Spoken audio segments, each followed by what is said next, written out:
a wonderful day! Melissa Nalgai! You don't want to eat shit in the fucking water. Justin, what's going on? I need a lawyer. I like girls, you know that, right? I think that I like TV shows. You heard it up top. Taking a trip to the movies as we break down the films that are rising us up. That's right, it's the top 10 of 2024, our Norm Year list here on Normies Like Us with your hosts, Colin, Mike. And this is Movie Jacob. That's right, Coming Movie at ya. Jacob. And here's I your give this popcorn movie, podcast Jacob. 2 thumbs up. Oh, wow. Yeah. That's Roger the most you Ebert's can looking get. down on us. Brain cancer, throat cancer or something. That's horrible, Jacob. Oh, no. I mean, I'm not sick that's right, anymore. it's, That's what I'm all about. So I'm not sick I'm anymore. not sick anymore. John Lithgow, maybe he'll come up in one of the movies I'm going to talk about. Oh, maybe. that's Spoilers. Top 10 films of 2024. My favorite podcast of the year. I like to do this every year. We love to do it. Mm-hmm. And normally, it's our first podcast episode of the year. Generally, it's our first in January. We pushed it back a little bit. We had some other stuff to talk about. But it kind of works out because we got, Oscar nominations have come out, so we could talk about that. We could talk maybe what got snubbed, what didn't get snubbed. Right. And this is the Cobb Academy Awards, as I was reminded that I guess we used to call it that or something like that. And I'm going to bring it back. So, All right. Here we He's are. bringing it back. This has been, the New Year's, but luckily we're right in time for Lunar New Year Listacular. So happy Lunar That's New right. Year, everybody out there. Norm Year. Loon Yeah. Norm Year. Yeah. I guess it's Year of the We're doing Wood it. Snake or something. what about the Solar New Year? I think that's just the regular Gregorian calendar one. But, Well, happy Lunar New Year to you all. And happy Cobb Academy Awards. we're here. We've done it. Yeah. 2024 was there's a lot of movies I forgot having watched when I went back and looked at all my, I always go back and look at the movie tickets. I'm like, all right, what did I go Sure. see? Because they're all online. I'm like, okay. Yeah. So it was a lot to kind of go back and catalog this. I did what Jacob often does at the end of the years. I was catching up on movies I missed from 2024 in the past couple of weeks too, since we had some time. Yes. So yeah, it's been good. I've been Oh, doing click. that, for the past month, basically, and catching up on 2024 movies. I'll say quick plug on the best way to do that, though, Mike, is to, of course, use the #1 sponsored app of this podcast, Letterboxd, of course, so you know what you're That's right. watching all year round. And Not a sponsored have you post. been using it more, Mike, at all? So I haven't been writing reviews, but I have been cataloging my viewing Wow. more. So I'm trying. That was on my New Year's resolution. So I think I logged more movies than I ever have. I didn't write a ton of reviews, but yeah, this is the Cobb Academy Awards brought to you by Letterboxd, as we all That's know. right. Not a paid advertisement. Could Wish be. it was. Colin, You and I prolific users of the app. Yes. Yes. As you know, Colin and I log every movie we see. We review it, write it in our little diaries. And for me, I've been doing that a couple years now. Colin's been doing it even longer, and he got me into it. But it's a great way to not only sort of rate the movies that you've seen and think about them and, put down your thoughts about them, but to go back and look at the past year and see what movies did I see? And it makes, compiling these lists a lot easier as well. So I'm a big fan of doing that. Yeah, and I think having rated them, like if you give it a star rating when you watch it and stuff, that probably makes making this list easier because I was all over the Yes. place with how much did I really like that because I didn't Right. go through those steps. So my list might be haphazard, but I did my best to organize a top 10. Ooh, But I'm we'll excited to see. hear these lists. Absolutely. I'm excited. Yeah, so we're going to we generally do our top 10, right? We'll maybe have some honorable mentions in there and then maybe what did you call it? The Hall of Shame. Maybe if there's any The Hall of Shame. dishonorable any Worst mentions. of the year. Yes, Yeah. dishonorable mentions. And I just want to say up top, of course, we're not professional movie critics. We do other things for money and things like that. We don't do this full time. So keep Mhm. that in mind. We haven't seen every movie that's come out in the past year. We do the best we can, and I have been catching up, but there's some that I just haven't had a chance to see yet that might make my list if I had seen them. Specifically, like The Brutalist is one that I haven't got to. That obviously is getting pretty good reviews and such. 3.5 hours long, pretty big time commitment there. And the other one, A Complete Unknown, the Bob Dylan, Timothy Chalamet movie. I did want to check that one out. Haven't been able to. I was actually going to go see that in theaters earlier this month when I was seeing like Nosferatu and some other movies. Well, I remember you telling that story, and they turned you away because they said this is a James Mangold movie. Only dads are allowed, and they checked your Right. dad ID, right? That's right. And that, like, look, you don't have any kids that we know about. But I did want to see that. I'll catch it eventually, but yeah, it looked decent anyways. Yeah, Well, I missed here's the those thing. as well. But go ahead, Colin. Well, who's got the time, Mike? Who has the time Who's to see got all the these time? things? Jacob just said one of these films Yes. is a 4-hour film with intermission, but typically, speaking of time, we reserve this episode to do a whatcha. This is replacing the every 10 where we sort of do an intimate discussion of what we're absorbing so that we could talk about all the movies we've been squeezing in. That's And right. my last wonder before we get into it is, how many of these things we're going to talk about today do you think we've previously talked about on episodes, whether they were episodes we devoted to them or were previously mentioned on a whatcha? I would think, I mean, just going off my list, guessing there's at least around half of the things that we've maybe not talked about on one of these episodes. So there might be some fresh blood on some of the lists, at least for me. Yeah, on my list, certainly there's some movies that I don't think I've ever mentioned on the podcast as of yet, and then there's some that we've done whole episodes on. So, I was yeah, pleasantly foreshadow. surprised during my catch-up cycle, let's say. There was a lot of stuff that we haven't maybe done episodes on that I was viewing, and I was like, you know what? All right. So, but what do you think, Wow. Colin? Yeah, I'm excited to hear that there's so many things that have been yet to be discovered. That just means I'm going to get some awesome recs from you guys. I hope it's not too heavy in, hey, top number one, here it is. I did all 10 things we talked about on Normies Like Us already. That would kind of suck. Yeah, it's Right. going to be interesting to see the twists and turns. And also, it was, we forgot to mention this is episode 330. It's, like I said, another Wow. milestone. We've almost got a year's worth of content if you listen to one My episode area a day. code. Yeah, My, okay. my phone number. From North What do we Hollywood. do My phone number, but what do we do for 333? Is that something? I don't know. Write in and let us know. Devil? What is that? Yeah. half the devil. Yeah. So it's not Satan, it's just But sap. 330, shout out Akron Canton area, Ohio, LeBron James, same area code. So Oh, yeah, I friend of kept the show. Even though I live in California, I've always kept the same area code. So this is Fair. this is the area code episode. This is the area code episode. I'm 440 out of Ohio, so we're about 110 away for that We'll one. get I'm not there. gonna throw We'll mine. get there. It's right before a 420 spectacular. But if you reverse that, instead of 420, you just have 024, which is 2024. That's what we're talking about. I say we hop Wow. into it, and we'll just start breaking into these top 10s here right after this. We're back here on Normies Like Us, where we are about to get down with our top 10 films of 2024. Remind me how we do this. Do we start from the bottom, the top? Do we go one by I think one? we start from 10 and go up to sort of build anticipation for our number ones or our top ones, right? Yeah. I do I'm want to trying shout to- out some honorable mentions for my 10 as well, which I'll just quickly shout out. I won't say too much about in case they're on your guys' list. But it's Well, hard right. to just. There's so many movies. I mean, so many movies I like this year, more than 10. So it's hard to just make a list of 10. That's what I wanted to ask you is how many movies are on your list in totality? Because I have a log of 35 total. Yeah, I have So 25 that just made this list, and generally I do these lists on Letterboxd every I year. put 'em all. And they're just it's not every movie I've seen this year, but it's every movie above like a certain star level for my ratings.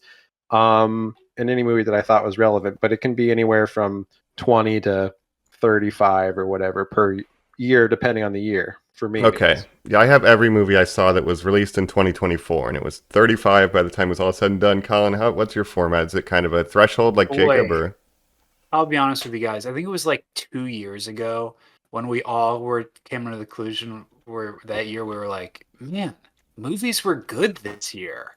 And I can't Yeah. tell you a film that came out 2 years ago, but this year I'm kind of the downer. I was kind of struggling to come up with my 10. I don't know, guys. I did want to ask you Wow. guys, in general, how did you feel about this year in movies compared to earlier years? Because I think it's not a great year, not a Yeah. terrible year, I don't think, but compared to last year, I don't think it's as good.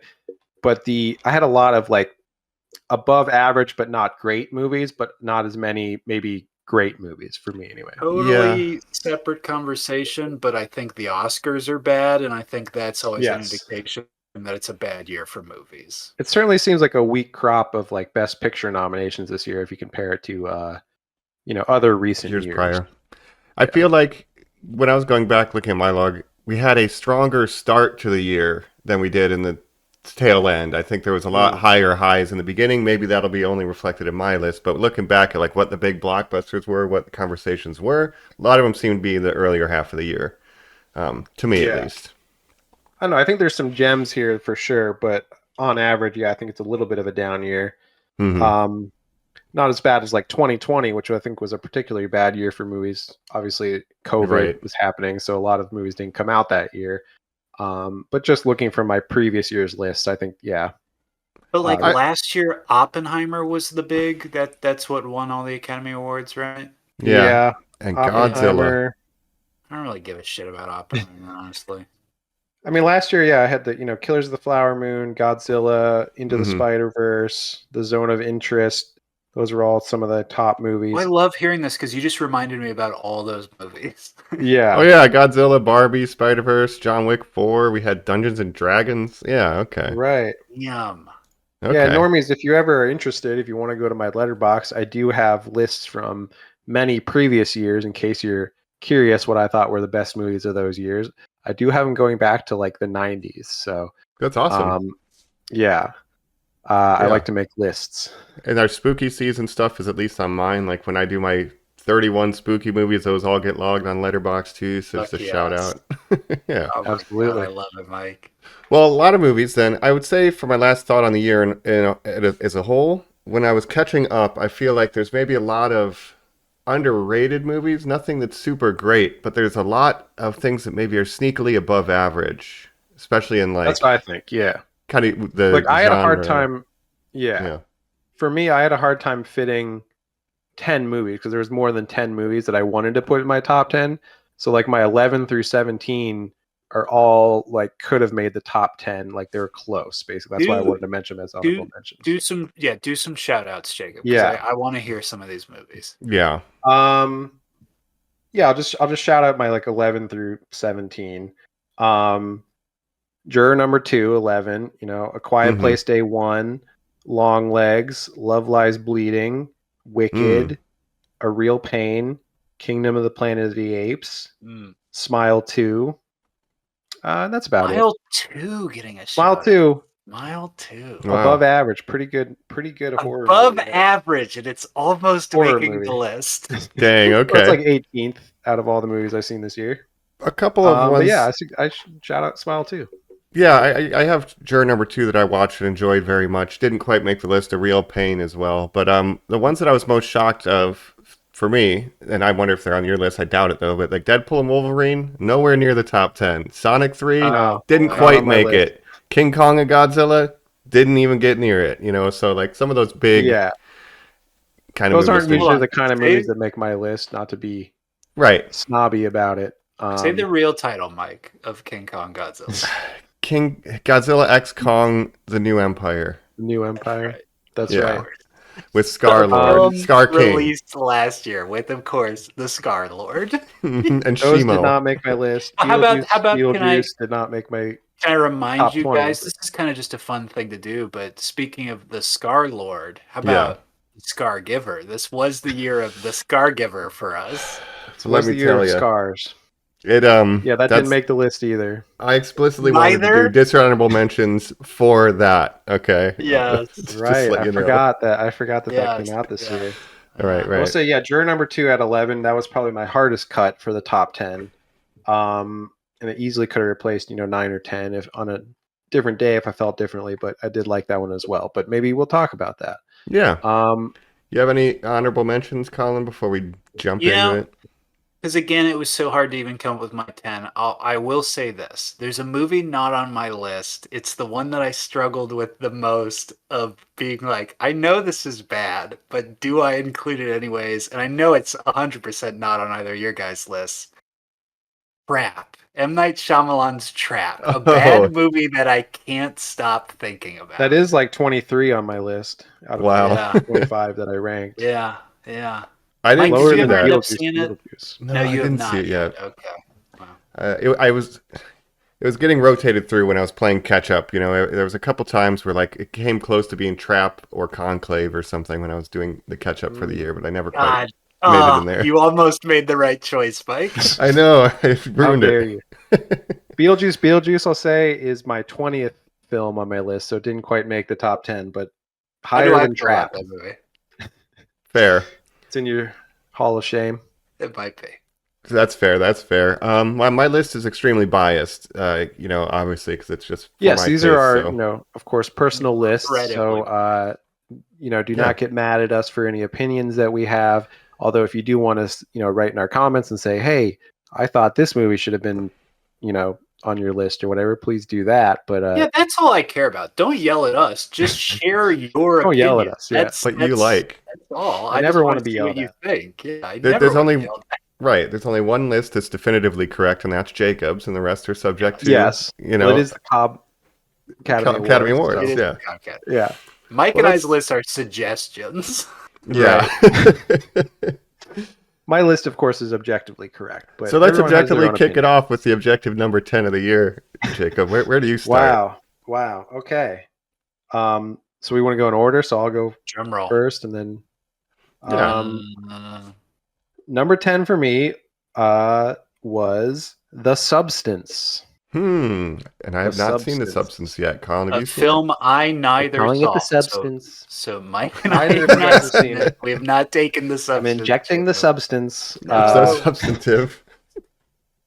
Sorry. Yeah, The Substance is a pretty good movie that I liked. It's I would say it's a Cronenbergian body horror movie. It's a sci-fi, sort of a Mhm. sci-fi concept. I think of it sort of as it's almost like an episode of Black Mirror. Yeah. But it's commenting on certainly the way women age in Hollywood and beauty standards and things like that. Mhm. It's very much has a message. But at the end of the day, it is a genre movie. And it's a movie I liked a lot. It has really good practical effects. Like I said, very Cronenbergian influence, Kubrickian influence as well, in an interesting way. I mean, certain sets, like a certain bathroom scene that looks very similar to the bathroom scene in The Shining, which I thought was interesting. Carpet patterns and things There's a like guy that. in a dog suit giving a blowjob. Yep. Yeah. What's this substance? So The Substance, basically it's about like I said, it's about beauty standards in Hollywood and celebrity and stuff like that. Demi Moore, Margaret Qualley, right? I don't know what to say about it. I thought it was pretty good. Yeah. So it seems like it's a lockup, Jacob, for Best Actress here. So how is Demi's performance, and what is your relationship to her? What did you know her from? I don't really have. I have no really opinion on her either way. G.I. Jane, Charlie's Angels, Full Throttle, Striptease. Yeah, she was always kind of maybe never taken seriously as a serious actress. Maybe more of a she's in blockbusters and things like that. So this is her chance to do something where the Academy does recognize her for it. And if she does win, I think this is sort of the Jamie Lee Curtis award for this year, where it's like, oh, you're an actress who's been around for a while and's done a lot of stuff, and this is sort of how we can recognize you for that. So I thought she was fine in it. I didn't think she was amazing or anything. But it's definitely her in this role is a comment in itself of an actress that was maybe overlooked as a serious actress for most of her career. So it's a comment on that as well. Essentially, The Substance, you get this mysterious sci-fi drug that you inject in yourself. It makes a younger clone of yourself. So she plays an aging actress celebrity who is like obviously past her prime from an entertainment perspective, and so she wants to be younger and stuff. So she makes this younger clone of herself. That's Margaret Qualley. And then, but the way it works is your consciousness goes into this younger body, but you can only stay in the younger body for a week, and then you have to go back into the older body for a week to like rejuvenate. And so, if you break the rules of the substance, bad things start to happen. Right? And sorry, you said the name of the drug, and try to pronounce that again. It's called Ozempic. Yeah. Is that- Yeah. Right. You could see it as a comment on Ozempic and stuff too, obviously. And of course, everything that, plastic surgery, lip filler, all these things that people have to do to attempt to look younger in Right. Hollywood. Right. It's been recommended highly to me from several people, and I want to watch it. I Yeah. just tend to watch things when I'm eating, and I don't think I can do that with this movie. Yeah. Well, this is one thing I like about it is it's absolutely like I said, Cronenbergian influenced body horror movie, some really gross special effects, but some really gnarly stuff in there. And I like that it really went for it and did not try to shy away from that kind of angle. Yeah. So, yeah. Nice, I recommend it. Heck I will yeah. say, like, the director has said some stuff recently that makes me like it less in saying, like, oh, people don't understand, like, this is like kind of saying it's more of a serious movie. Like, she had one quote comparing it to Scream and saying, like, oh, this isn't just like Scream where I'm trying to like scare you or whatever. I have a message and stuff. And it's like, look, lady, no offense, I like the substance, but Scream is like 100 times more influential than this movie will ever be. No offense, but Right. come on, Okay. let's not insult Scream, Yeah, let's But don't obviously bring it's Scream getting into this. nominations and stuff, so it is being taken seriously as a movie. I do Yeah. see it as a genre film that has obviously a message, but let's not get too full of ourselves here. Fair. So that's all I'll say about that. But it's a good movie. I recommend it. Check it out. Nice. Colin, what is coming in at your number 10? Well, I wonder if it will be anywhere near your list, Mike. I wonder if you saw it at all. Jacob has already mentioned it. Coming in at number 10. No one mourns the wicked. The wicked! Popular. You're gonna be popular. I have not seen Wicked. I'm not a fan of musicals, and I decided I would watch a much worse musical this year than Wow. Wicked. So I have not seen it, but I know people are loving Wicked. So go ahead. Wicked. I have Talk about seen it. popular. Yeah. It's, an extremely popular film. It's, Jacob, would you agree, the worst looking film maybe released this year? Maybe. Yeah. That's the thing is, like, I liked it. I like the source material. I didn't think it was a great movie, but it's a good adaptation of the Broadway show, directed by John M. Chu, who directed Crazy Rich Asians, among other things. Not my favorite director, maybe not the most cinematically minded director. Done but a lot of musicals. It seems like that's mainly the reason he was pulled in. In the Heights, I Not one think, of my right? favorites either. In the Heights was his last film, which was, of course, a COVID release. Yes, made no Lin-Manuel money. What do you do? Yeah. Miranda. Nobody was going to movies. Right. Despite all those hurdles, it wins me over for performances. I think Hmm. Cynthia Erivo and I think Ariana Grande in Grande. particular, who is making the choice to play a moron, is like a really exciting and bold and interesting performance. I don't know. Is she a lock for best supporting? Maybe. Maybe. Yeah, maybe. I mean, she was nominated. I agree. The two lead performances are the strength of it for me. And Sorry, hold on, Jacob. I don't mean to interrupt you. Just put your pinky out for me to hold as you're saying this real quick, please. Yes, we're holding space Thank you for very Wicked. much. Oh yes. But as someone, I was a fan of the source material, the Broadway show. I've seen it live before. I'm familiar with the music, and I was, of course, a fan of the original duo, Kristen Chenoweth and Idina Menzel. And when this movie was announced, I was like, "There's no way that Ariana Grande is going to live up to these original performances." And I got to tell you, she actually knocked it out of the park, and she was great. And we knew she could sing, but you're right, the acting, she nails this part. So it's perfect casting. Cynthia Erivo is amazing as well. Great singer, of course. The music is all great, obviously from the show, and the cinematography is what I didn't like. It's just horrible. The lighting, It's truly horrible. Yeah. yeah. Mm.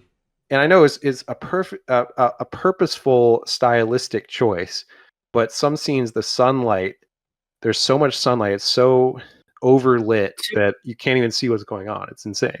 I'm a big Oz head. I like the L. Frank Baum world, let alone the MGM classic film. But when you guys think of that MGM movie, you think of Technicolor. It almost is associated completely with that filmic technique in layman's people's minds, because you think, oh, I know what Technicolor means.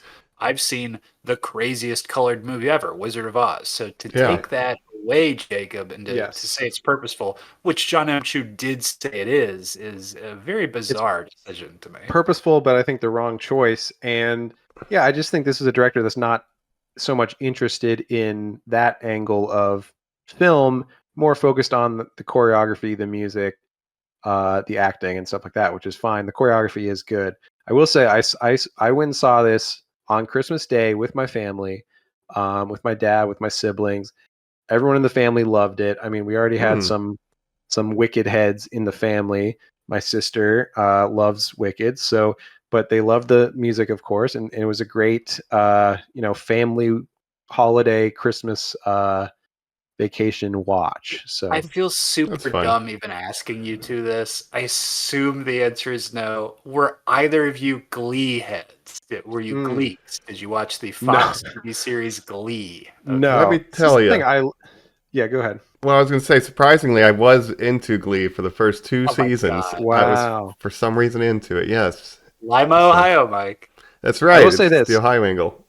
I like musicals. I love a good movie musical. West Side Story, Spielberg's West Side Story is amazing. I like Broadway. I'm not an a cappella fan at all. I don't like a cappella. Sure. I don't like Glee clubs. Certainly the weakness of that show. But if you want to see a timestamp, our younger listeners, if such listeners exist, of how important Wicked was to a certain generation, which I would argue was a little younger than us, Jacob, because our big musical was Rent for our generation, I would say, and especially movie adaptation.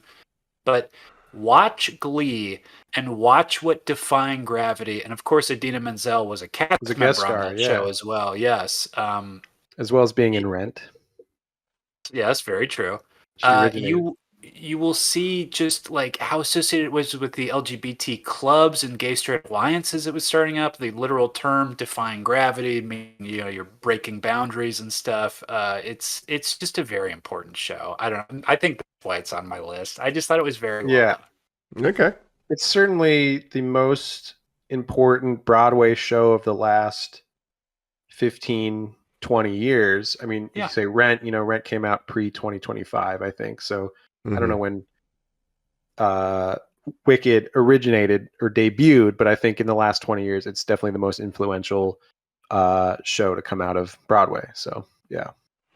Well, there we go. Wicked. A long time in the making of the movie, and we'll get part 2 next year. That's kind of the other weakness I had is that what a bummer. It's only part 1. Yeah. I didn't realize it was a part 1, part 2 situation. Yeah, they split it into 2 parts, of course. And I'm so sorry to take up more time for this. Please do a very quick Google search, Mike, on what Wicked Part 2 is called, because it has some sort of title that's like Only the Wicked Dance or something. Oh, no, it's Wicked for Good. Oh. For Good is one of the songs in the second act. Oh. Yeah. Okay.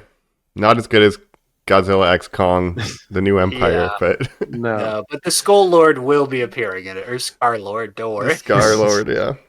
That's right. Nice. So that's Wicked. That's Wicked, Mike, I guess. No one mourns the Wicked. No one mourns the Wicked. Well, if I may, hold on, real quick. Do you think Mark Wahlberg has seen the movie? I'm sorry. Go ahead, Mike. No way, no way. He's a Cro-Magnon. I like the music. They're singing and they're dancing. It's Wicked. It's Wicked. It's wicked good music. Wicked awesome. But yes, if I may transition to my number 10, Go for My it. background lights actually are selling this up. It's one I saw recently, and I saw the TV glow, which I assume it will be potentially on other lists. But I really liked it. Um, I Yes, I was saw the TV glow. Yeah, I appreciate kind of it's also a movie with a message. It has great performances. It's shot really well. It feels like a weird dream. I like the messaging. I think it was a really good movie. And if I wasn't so scattershot with my approach to the listing, it might even move up. But it's in here. I wanted to make sure it was at least on my list because I did enjoy it. Yeah. So yeah. I've seen this. It might be popping up on my list later. This is like a pretty low budget independent film directed by Jane Schoenbraun, Hmm. who's done one other movie before this, I believe. But yeah, I agree with everything you said, and yeah, I might talk about it a little bit later. Yeah, and I like Justice Smith and Jack Haven. You know, they were in Bill and Ted remake a couple years ago. It's my introduction, but I like the both leads in this movie, and the Yes. kind of trans messaging and stuff. It's maybe also important for people to watch this movie during would these say. times too. Now, Mike, what was your relationship to Fred Durst growing up? I mean, Right, Fred Durst plays the dad in this movie. Of right? course. It's just one of those days where you don't want to wake wanna up. wake up, Everything is everything fucked up. sucks. Everything sucks. You don't know why. Yeah, we listened to sounds Limp What was the Bizkit. name? What was the name of the album? Something flavored hot dog water. What No, was it's it? Chocolate Starfish and the hot dog flavored water. water. Yeah, Jesus Christ, Yes. guys! it's a Did it all chainsaw. for No, the nookie. come I on. did. So we were a Limp did. Bizkit household. Yeah, new metal was Maybe around. one of I've never the liked first. Limp Bizkit. Maybe one of the first LimeWire downloads I ever did was a Muppets or a Sesame Street. I don't think it was real. It was like a dirty parody Right. of Cookie Monster saying, "I did it all for the cookie." That's It was funny. a whole song. That is hilarious.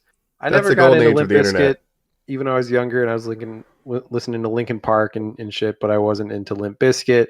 I remember there's a joke that the guitarist in the band wears a mask and has some kind of like silly Hmm. pseudonym or something. And the joke was like he wore a mask in performances because he was embarrassed to be in Limp Bizkit. Limp Bizkit. Yeah. And I choose to believe that. Yeah. Fair. But Fred yeah. Durst has become a movie director. He's directed Mhm. movies. He's done acting. So he's really branched out in the last 10 years or so and done other things. So it's kind of interesting career that he's having. No, and he's kind of leaned into the, let's say, criticism of Limp Bizkit. Like he'll dress up like as a weird old dad and perform live and stuff. Like he knows it's kind of cringe, but he's like, "Fuck it, I dated Britney Spears. Like whatever, dude. Like he doesn't Yeah. care." Only So he's the just chilling. 2000s. Backwards baseball cap. Really He made it iconic. Yeah, I guess he did. Yep. But that's too much Fred Durst time. Go watch. I Saw the TV Glow. I'm sure we'll get into it more later. But great movie. Yeah, Yeah. absolutely. Well, should we move on? I could do my number 9. Throw the Back nines. to you. Mm-hmm. Number 9. For my number 9, it was Conclave. Okay. Conclave, a movie. Now, this was directed by Edward Berger, who did a couple years ago All Quiet on the Western Front. Yeah. That was excellent. Which, yes, I saw that, and I thought that was pretty good. And then this one I think is also pretty good, Conclave. And this is, of course, about the Catholic Church. They need to elect a new pope, and it's about sort of the different divisions within the the ranks of the cardinals and stuff. You have the more liberal side, you have the more conservative traditionalist side, and they need to elect a new pope, right? And to elect a pope, you have to get unanimous voting from the cardinals. They put out the white smoke or the black smoke, right? We all know that. Mm-hmm. So this is sort of a look at like the politicking and the gossip and stuff going on within the church, and it touches on a couple different issues. There's some twists and turns. Yeah, it's a pretty well-made movie, I think. Did you see this one, Colin? Conclave? You know what, Mike? I watched it last night, and it is not making my list. Really? So I watched it too, and it was close to making my list. I was raised like Catholic. I went to Catholic school. I'm pretty much, I don't know, chilling right now. Right. But like I kind of had no interest in the political workings of the Catholic Church. I'm like, well, this is gonna be lame. But it does end up being like this intriguing kind of thriller, and by the end of it, the ending is really what sold me on like, oh, this is actually pretty sick. But it was a well-made Honestly, movie, little thriller. So yeah. I didn't love like the ending twist, not to give it away, but I thought it Okay. kind of there's some twists and turns in here. Like it's interesting, but it's also like feels like they just kind of were making things up and like, oh, this will like shock the audience, and we need something to end it on that's like a whoa, and now we're talking about this issue. So it kind of seemed a little disjointed, but I Okay. thought the acting was good across the board. I mean, there's some good performances here, and as Nominated for someone, Best Picture, right? yes, best Right. picture, best actor, Ray Fiennes. Isabella Rossellini, Best Supporting Actress, for a role that really she's not in it that Mm-mm. much, but an actress that we love. Colin, I know you love her. Blue Velvet, married to David Lynch at one point, Mm. Yeah, so wild. and the daughter of Ingrid Bergman and Yeah. Roberto Rossellini. So cinematic royalty in a way. Right.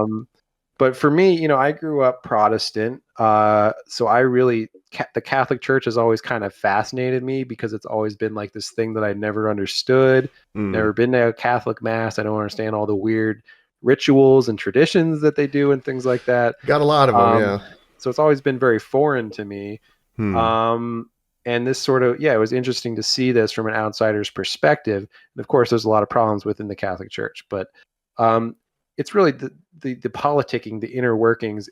It works the same way that a lot of things do, right? So it's almost like you could extrapolate that as the government or whatever. Like any organization will have its infighting and things like that. So Yeah, absolutely. I thought that aspect was interesting. And like, the Catholic Church is getting bad rap, oftentimes for good reason. But like, it's just show that the church itself is not a monolith. This movie kind of explores that there are different factions within the Catholic Church itself. It's not this one unified thing. So it's interesting that way. Of course, every time there's a new pope, the church kind of follows their direction of like, like the current Pope Francis is seen as a more liberal, progressive pope who's been more lenient on certain things like LGBT issues and things like that. So kind of it's going to lead. What direction will the church head into for the next until that guy dies? Because it is a for lifetime kind of thing. So it's a big deal. But I think Stanley Tucci should be paid an extra $1 million for every film he elevates, but will never get nominated for. Like he's one of those guys who will never be up for Best Supporting Actor, but he will always be the most steady element of the film you're watching. He has some of the best scenes with Ray Fiennes. Yeah, him and John Lithgow were not nominated, I don't think, right? But Ray Fiennes was, and he was pretty good. I mean, not his best role, I don't think. He was fine, but it's like what's the last religious, the Michael Keaton one where they're writing about the newspaper about Spotlight. Yeah, where Stanley Tucci's in that, and you're like, he's not going to get any recognition for this, but he's just going to be incredible. Fair. Right. And I like when John Lithgow says, "I'm not cardinal anymore." That's right. That's right. John Lithgow. I also like the I know this the Italian Italian cardinal that's like super far right, but I would still vote for him because he vapes, and I think the vaping cardinal is cool. I like the smoking cigs too, though. Yeah. I'm like, yo, these guys. The ones that are like almost like Hasidic, the ones that are like very old timey. I'm like, we gotta just get those ones out of there. I'm like, they like to vote on any of this. But Jacob, do you think Ray Fiennes did that buff action movie Odyssey movie this year to cover up or to make up for him playing like a made up as an old man in this movie, that he was like, well, I don't want people to think I'm like old, so I'll do that. He did that movie that's like the last chapter of the Odyssey this year. I haven't heard of that. I know Christopher Nolan is making the Odyssey with Tom Holland and stuff. So that's all I know. It's a hot property right now. Yeah. Tom Holland better not be Odysseus. Homer. That makes no sense.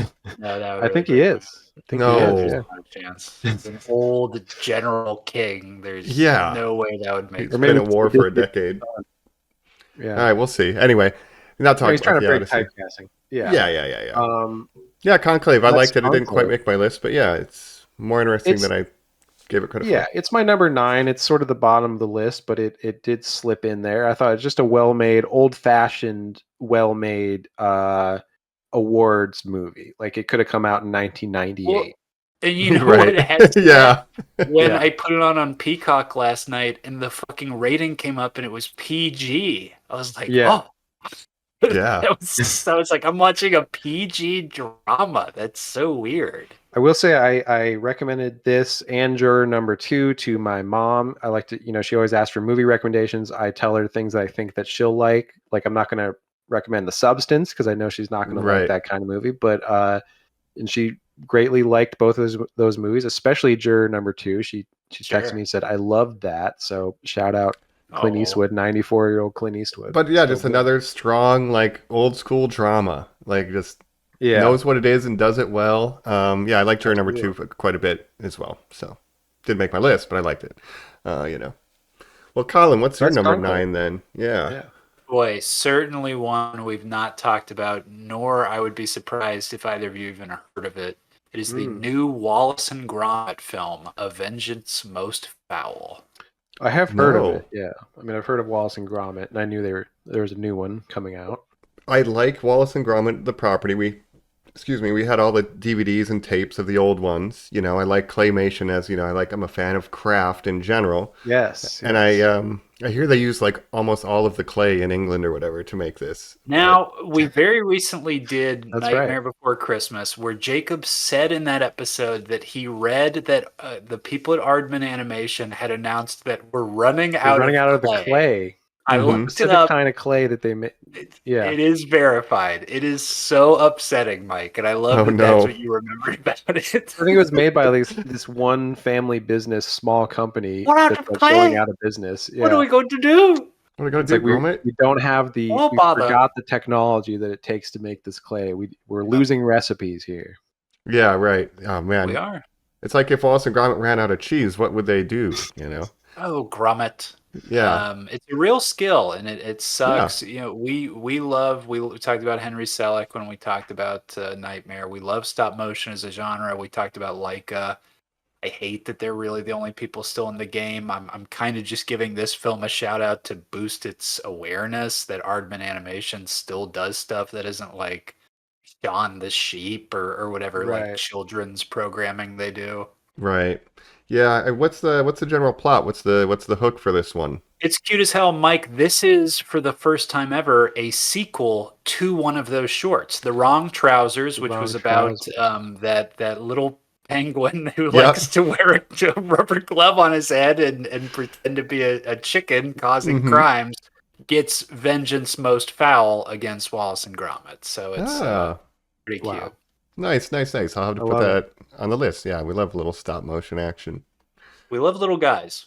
We do love little guys. This little is a certified pro little guys podcast. So We've always said that. right. But I guess for my number 9 to transition from little guys to maybe bigger ladies, strong muscle ladies, I have Love Oh my Lies God. Bleeding. Love Lies Oh, Bleeding. hooray. Number Katie O'Brien and Kirsten Stewart. Yeah. Just running around lifting weights and doing steroids and stuff. It's They That's talk right. about more body horror. What is going on Yeah. with women this year? true. Well, society has put Um, a lot of pressures upon them, unfortunately. That's Yeah. true. But I love this one movie. I did like as well. This was, I mentioned in my honorable mentions, number 14 on my list. So yeah, I Mhm. was a fan of this one. Felt very Coen Brothers inspired to me, Yeah. the sort of idiosyncrasies in the plot and stuff. But I thought Kristen Stewart did a really good job. Yeah. And Ed crazy Harris, good Ed, villain. Ed Harris villain portrayal.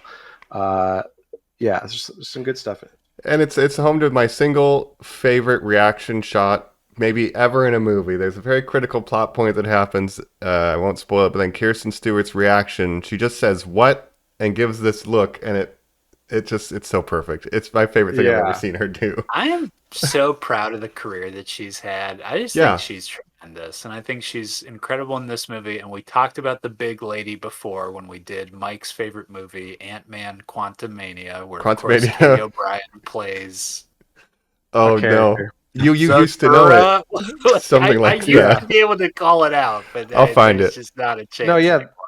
this actress Katie O'Brien, I thought she did great, and obviously very physically demanding role with the being a bodybuilder essentially. But it's a great lesbian lovers doing crimes movie. And I Do you just saw think her recently in Twisters, which did Oh, not make my list. You might be surprised to learn, but she was one of the cast members of Twisters, which just has a bunch of cast members of other movies that I recognize. I'm like, oh, you're doing this now? That's a little gotcha. depressing, but yeah. Was she in Andor, right? Or She was in Andor. that's Yeah. right. no. She's in Mando. She's the That's right. that She's in one of the she's Star like Wars the- shows.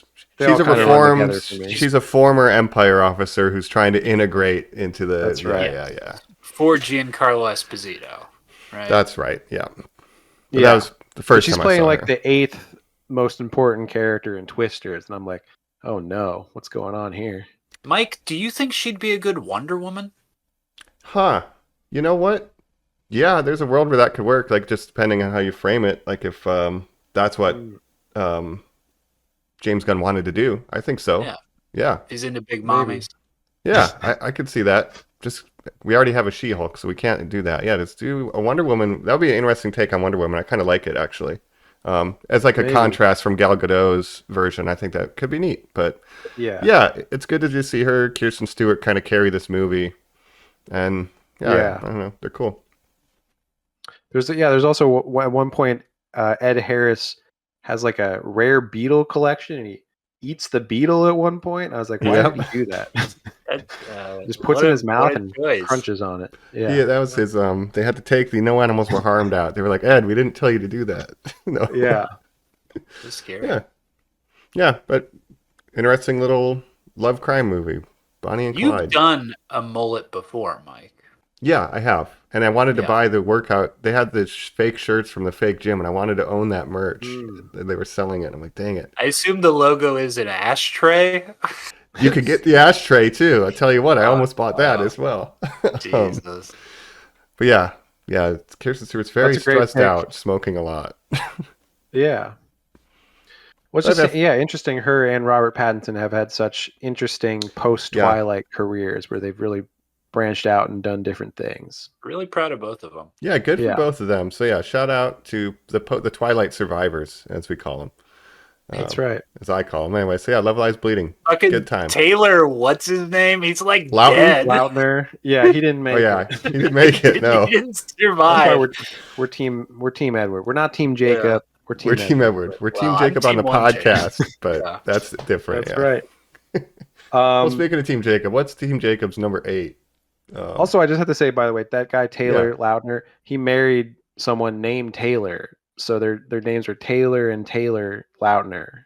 Wow. Just so you know that. I think he also Spelled dated the Taylor same? Swift at one point. What's Oh that? yeah, that's spelled the same. I think so. Yeah, Oh, that's Wow. upsetting. Taylor. Yeah, because it he could be also a girl's name or a guy's name. right? Really, wow. more commonly, it's a girl's name. I feel like Taylor Swift. Well, Obviously. unless you're fighting some damn dirty apes. That's right. Yeah, which that's case- you know what. Mike does have you there, Jacob. I mean, they changed it to Bright Eyes, but Yeah, I Taylor. think that was his last Taylor. name. Though. That's right. You know what? You might have me actually. Yeah. Mostly Taylor Swift. Yep. 50 Yeah, bullets my on a number horse. 8. Should I move on to Yes. my number 8? And for my number 8, it's A Different Man, which is a movie I saw recently. Sebastian Stan. Oh, was right. nominated. Oh, I'm sorry. I 100% thought you were talking about the monkey movie. That's why my smile was Oh. so big. He's like, you're going to put the Better Man that's on. Better Man. Yeah. Right. Which I have heard that, like, everyone that's seen that online, they're like, you don't understand. This movie is actually amazing. This is pro-British Better propaganda. Man, I the won't Robbie stand Williams monkey movie. So I do have to check that out. But I'm talking A Different Man, starring Sebastian Stan, Adam Pearson, Renate Rensevi. Don't know if I'm pronouncing that right, but she's a Norwegian actress. And this movie was really interesting. It's sort of a black comedy. It's very funny, very clever. But Sebastian Stan, he was nominated for an Oscar this year for playing Donald Trump in the movie The Apprentice. Right. He also made this movie, and I think he's doing a great job in this movie. So this could have been nominated, but he plays a man who has a disorder. I'm not gonna wait, it's called like neurofibril something ptosis. Yeah. I should look that up, but basically it's a disorder that gives you sort of a very disfigured face. And he gets a miracle cure that turns him into, a handsome Sebastian Stan. Mm-hmm. Uh, but then, he's starring in a play based on his life, and then this other character comes in, played by Adam Pearson, who's an actor who really has that condition in real life. He was most famous for being in the movie Under the Skin.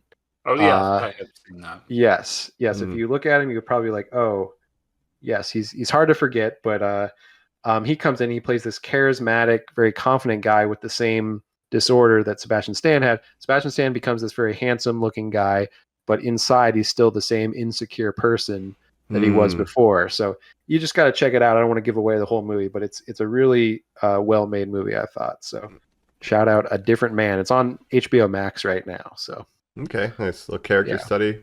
Get him as a don't know Batman if you guys have villain. heard of it or seen it or anything, but I've heard of it. I know I'm familiar with the heavy prosthesis work that was going on for his character and stuff, but yeah. And That's it's, about it. I mean, it is really him when it's the version of himself with the affliction. It's still Sebastian Stan playing that performance. Yeah. I mean, Wow. it's makeup and stuff, and it was nominated for best makeup for Oscar, I Wow. think.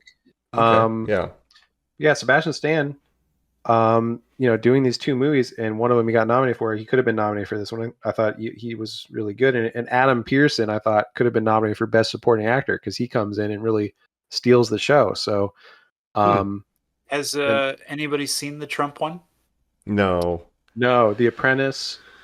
I haven't seen that one yet. That also has my guy from Succession, who's nominated for best Oh, supporting Jeremy. actor. Jeremy Strong.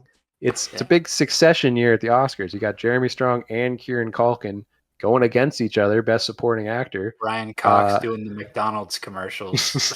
Oh, right. Yeah, they're all doing things. But yeah, I have not seen The Apprentice yet, so I'll have to check that out. Apparently, he's really good in that too. So, playing Donald Trump.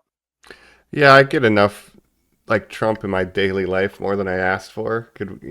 So it's hard for me to engage in a biopic. It is but crazy I though, because heard it's good. they do these actors on actor things where actors will interview each other, kind of, and Sebastian Stan couldn't do it for his Donald Trump portrayal because nobody wanted, like, everyone's agent said no to doing an actor on actor with him because they didn't want to talk about Trump in a negative way because they were afraid of repercussions. So it's Right. interesting that that's the climate that we live in right now. But Yep. Anyway, I don't love it, but good for Sebastian Stan to have like two good roles. You know what I mean? Like, and I like that he's doing some different stuff too. yeah, And I mentioned, if he's down with tons of prosthetics, get him to do a weird Batman Matt Reeves universe villain, put him in a bunch of makeup, and let him run around. yeah. Yeah. So shout out to that movie. Yeah, I just saw it pretty recently, but it made my list, and I thought it was very surprisingly good because I had no expectations going into it, and I really enjoyed it. Nice. All right. Well, we ready for Colin's number 8? Coming in at number 8, it's a film Jacob's again already mentioned. It did make my list because I do respect my elders. It is Juror number 2. Hey, Yeah. all right. Yeah, that was a hard cut for me because I like this one a lot as well. Nicholas Hoult, our boy. Well, Mm-hmm. and should we say your homeboy of homeboys, a very quick Kiefer Sutherland cameo. Yeah. That's right. Who can forget? Yeah, I Jack think Bauer himself. that's right. Jacob recommended this through text to us, and I remember thinking like, oh man, a courtroom procedural, like nothing's ever going to be better than 12 Angry Men. Like that's my favorite one. But this had such an interesting twist on the premise, like where it goes, it really surprised me, and it ended up being like a fresh take on the courtroom genre movie. So yeah, I liked it too. It was close to making it. I like this one, and I like the sort of the idea that the justice system in this country is meant to work in a way that when it works properly, certain things can't happen. But this kind of shows that it is a flawed system, even when everyone is doing their best and has the best intentions. Things like this can still happen. And it's sort of a moral quandary, right? In the end is so good because of that. Tony Collette, I think, is good in this. And J.K. Simmons, I think, is incredible. Yeah, J.K. I think Simmons. J.K. Simmons is good. I thought that's the one part I didn't like, is the way that his plot line is kind of dropped. Like he's on the jury, he's this former policeman, he's looking into the case, and then all of a sudden his character is basically written out of the movie. And I'm like, wait a minute. What He's happened to got J.K. a Simmons? Chicago accent so deep or thick that deep dish pizza is essentially coming out of his mouth as he talks. Yeah. Yeah. Well, they explain that like he keeps yelling Spider-Man is a menace and like you're unfit to He sit on keeps this jury. asking for pictures of the guy who committed this crime, and you're like, you're not allowed to do that. Yeah, exactly. I just want to say I love J.K. Simmons because he can do he can be in Whiplash and be put in this Oscar-winning role, but then he'll also do all this voice work, and he'll be like, "Yeah, I'll be the green M&M in the M&M's commercials. Why not?" Oh, I'll be fucking State Farm. Allstate, What the yeah. hell? Allstate, yeah, for the rest of my fucking life. Right. You know? So no job is too good for him. He'll do anything. Yeah, I'll be in freaking what's it called? Invincible.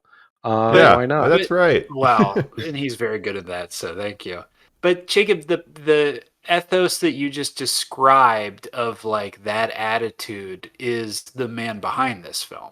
There's also no story Right. Clint Eastwood has ever considered too small to tell, and he always shows up to do these one take, shot in 2-week films that He I knows how know to that get it like done. Yeah, he's not going to waste your frustrate time. these actors and scare them and challenge them, but it's certainly more deserving than what did this film have, a week of theatrical release in the middle of like They an ice bungled. storm or something. HBO bungled the release and went straight to Max after a week, and it could have had a theatrical run. That's again, HBO being a badly run company, WB.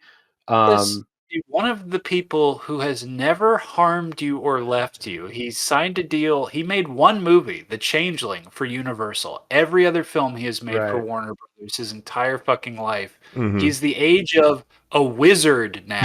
And you would Right. treat Yeah, him it's like a miracle that he's still working at 94 years old. Yeah. You I will say, like real quick. Do people understand the film schedule? They are 12-hour days, and I know his aren't. He famously likes to get done by lunch. But the energy it takes to get up, get down, go to monitor, go to Video Village, get cans to hear what's happening, talk to the actors, all this stuff. The idea that a man who is almost 100 could do that. yeah, It is pretty wild. Yeah, got to give him respect in that department, man. yeah. I think he's like the anti-Kubrick in that he's like famous for getting it done in one take. Who cares? But he comes in from an actor's perspective, where he was a working actor for so long. Like he's not going to waste your time. Like he wants to make it as easy as possible for the actors. From a time period, Jacob, where you didn't say action because it would startle the horses in the movie you're in. So Right. as a director, and this is a Tom Hanks story from Captain Phillips, as a director, he just goes, "Go ahead." That means action. And when you're done, he says, "That's enough." Wow, that's awesome. I love that. And then contrast that to Kubrick, who will make you walk up a flight of stairs 100 times in a row. Two different ways of doing it. But Clint Eastwood is someone that I have a lot of mixed feelings about, because obviously politically he's a very idiosyncratic. Like he's conservative, obviously, but he's not. Well, you're across the pissed board because you conservative. voted for that chair, and you hated to see that chair get Yeah, yelled the at. famous That one- 2012, I believe, RNC convention where he gave a speech to an empty chair that was supposed to be Obama and all this stuff. Mr. Obama, what do you have to say about this? Like, But he's what interesting are because you he's not talking he's not just a normal conservative. Like I don't think he likes Trump even, but he's sort of libertarian, but he has very specific viewpoints that doesn't always align with one party or the other. But he's just an old-fashioned guy. But when it comes to certain things like LGBT rights and stuff, he's surprisingly progressive for like a 94-year-old. So Can you imagine? yeah. And his movies for me have always been a mixed bag. There's some that like his directorial filmography. There's some that I really like, some that aren't that good. And then you get, something like this. something like this, which I like, but also you get some clunkers like Cry American Sniper, Macho. which I'm not a fan. Yeah, Cry Macho, That was pretty the rough. Mule. Yeah, Yeah. where he He casts has. himself having a threesome with He two does every actresses time. in their 20s. Uh-huh. That's himself in every movie. It does it regardless of threesomes. He has so many children that if you Google how many children does Clint Eastwood have, the answer that comes up on Google is unverified. Dude, That's amazing. I mean, what a he's legend. 94. Also, one of his children is in this movie. Like Francesca Eastwood, I think, plays the character that's murdered. Right. So the woman that's murdered at the center of this trial, or not murdered, hit by a car or whatever, Yep. is his daughter. So there Oh, you go. nice. I didn't even realize that. That's a fun fact. Yeah. That's Well, it. Just pay respect to your elders. That's all I gotta say. Yeah. This Like, might be see the last this movie he ever 'cause- directs. Get off What his might lawn. be. Well, I thought it would. 3 movies ago was going to be his like the Mule was supposed to be like his swan song, right? But he just keeps pumping them out. Yep. That's unverified number of films he's made, I believe. Yeah. One day when Zaslav dies in some horrible accident, the Clint Eastwood curse will be lifted. Like I think it's true justice will come for him one day. Mm. Well, maybe. Well, I guess for my number 8, to go from someone whose career was born in the Wild Wild West, I have The Wild Robot as my number 8. Animated movie, Lupita Wow. Nyong'o voicing Roz, our lead robot character. And it's just a little robot that lands on a island where there's no humans, but is programmed to help and slowly learns to befriend and have little adventures with all the animals. And, it's, raises a baby I haven't duck. seen this one. You guys did recommend it. I haven't seen it yet, and it's interesting. I usually have 1 or 2 animated films in my top 10. I have no animated films this year, so I just haven't. There haven't been that many that I've checked out. So maybe this is one I gotta check out, and maybe it would make my list. But I've heard good things about it for sure. Well, yeah, it's good. It's Lupita Nyong'o, Pedro Pascal, Matt Berry from What We Do in the Shadows. It's a pretty good voice cast. And after I watched A Quiet Place, which I did like as well, I was like, oh, I need more Lupita, please. So I saw that she was leading this, and I was like, yeah, let's watch it. She becomes a mother of a duckling, and it's kind of the story of a robot learning to become a parent and what that's all about. It's a good heartfelt movie. I liked it. Sounds very Wall-E-esque. It's very kind of similar vibes, but very different takes vibes. a little swivel. We'll be talking about it more. It's a little higher up on my list, Mike. Nice. Well, I'm glad it's on the list. But yeah, Wild Robot, and that'll be my 8. Jacob 7. Maybe that'll win Best Animated Oscar. I assume it was nominated. Yeah, I believe so. so. Did you see any of the big ones this year, Jacob? Did you see No. In and Out too? No. And normally, like I said, I have 1 or 2. Like last year, I had Into the Spider-Verse, I think, and Yeah. I've had like Guillermo del Toro's Pokemon. Hell Pinocchio. Guillermo del Toro's What I Pokemon. wouldn't give. What I wouldn't give. That would be awesome. Will it into existence. Or I've had, The Boy and the Heron last year as well, Miyazaki. That's right. So I'm a great lover of animation, but I just haven't checked out 2024 animation yet. So that's one I got to watch. Now that I've told the story of Pinocchio, I'm moving on to my next passion, a Pokemon. That'd be amazing. Oh my god. He is making Frankenstein next, I think, with Oscar Isaac. True. Okay. Yeah, his Pokemon would be great, though. It's like all the ghosts. It's like just a horrifying experience. Yeah, I'm imagining like the art style of it, the art direction. Like Abra, but it's a Pan's Labyrinth monster with the hands. Yeah, like... exactly what I was going to say, Mike. It's a little girl in the Mexican Revolution who's got a Pokemon Company. Let's make it happen. They love money. But yeah. Well, that's great. So the Wild Robot. It's a wild little robot. But yeah, what about your 7, Jacob? Well, for me, coming in at number 7, it's Monkey Man. And I ain't talking Robbie Williams. I'm talking Dev Patel, his directorial debut. He acts in it. He directed it. Monkey Man. It's an action movie. It's sort of a John Wick-esque action.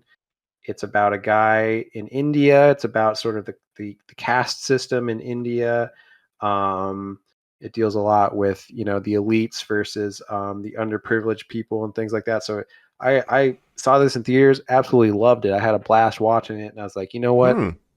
It's great. It's great. So check it out. Wow, and high up, Monkey beat Man. a lot of movies to Number get that spot 7. on your list. Yeah. That's cool. And let me also say, all the movies we've mentioned up to this point, I believe, besides even, well, Wild Robot maybe it's an exception, but they've all been kind of smaller genre, kind of independent movies vibes, which I'm loving that. But Monkey Man, it's been on my list for a long time. Still haven't seen it. You'd love it. Yeah, I'm sure. And who saved it? There was that director. Oh yeah, Jordan Peele. Jordan Peele kind of saved this. It was going to be. It was originally a Netflix deal, and this movie it's pretty subversive actually. Like it made some waves in India for taking shots at like the far right Hindu parties in India, and because they have their own version of like the far right, of course. Right. And so this movie was controversial. Netflix kind of wanted to hide it, kind of wanted to bury it, and were afraid of taking on the controversy. Didn't want to give it a theatrical release. And then Dev Patel screened it for Jordan Peele, Monkey Paw Productions, and he said, "You know what? I love this. Let's give it a theatrical release that it deserves, so people can see it." And have you seen Gordy's Home? I love monkeys. Yeah, yeah. All right. So that's great. Yeah, check it out, Monkey Man. Really good, really good movie, and great action.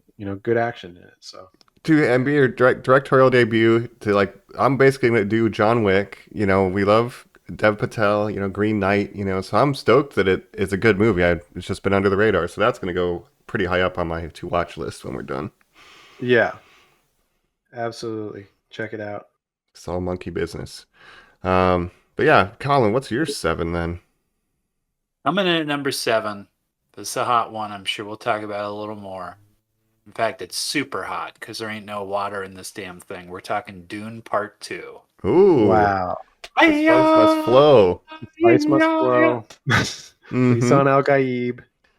Yeah, Lisan Al Gaib. We love it. Yeah, this is on my list as well. So I don't think this is the last time we're going to be seeing it. The one thing that I've just sort of really honed into, I said before, this one makes the cliffhanger ending of the first one null and void. Like it makes the first one a good movie. That's how good this is. It in fact makes David Lynch's horrible film a good movie. That's how good this film is. Right. But the real thing worth mentioning is our beloved ghost pirate chasing El Jack Sparrow. It's Javier Bardem now, who was not nominated for Best Supporting Actor, right? No, not for this. He's literally the best supporting bro, in the movie. He's like, that's Lisan Al Gaib. He's the most supportive. Greatest character of all time, Mike, because he just dominates this movie by being a guy who's like, I fucking love you. That's my guy. It's so interesting. Yeah. Love Stilgard. Obviously, great cast. Chalamet. Rebecca Ferguson. We love her. Obviously, this is going to be on my list. It's higher up.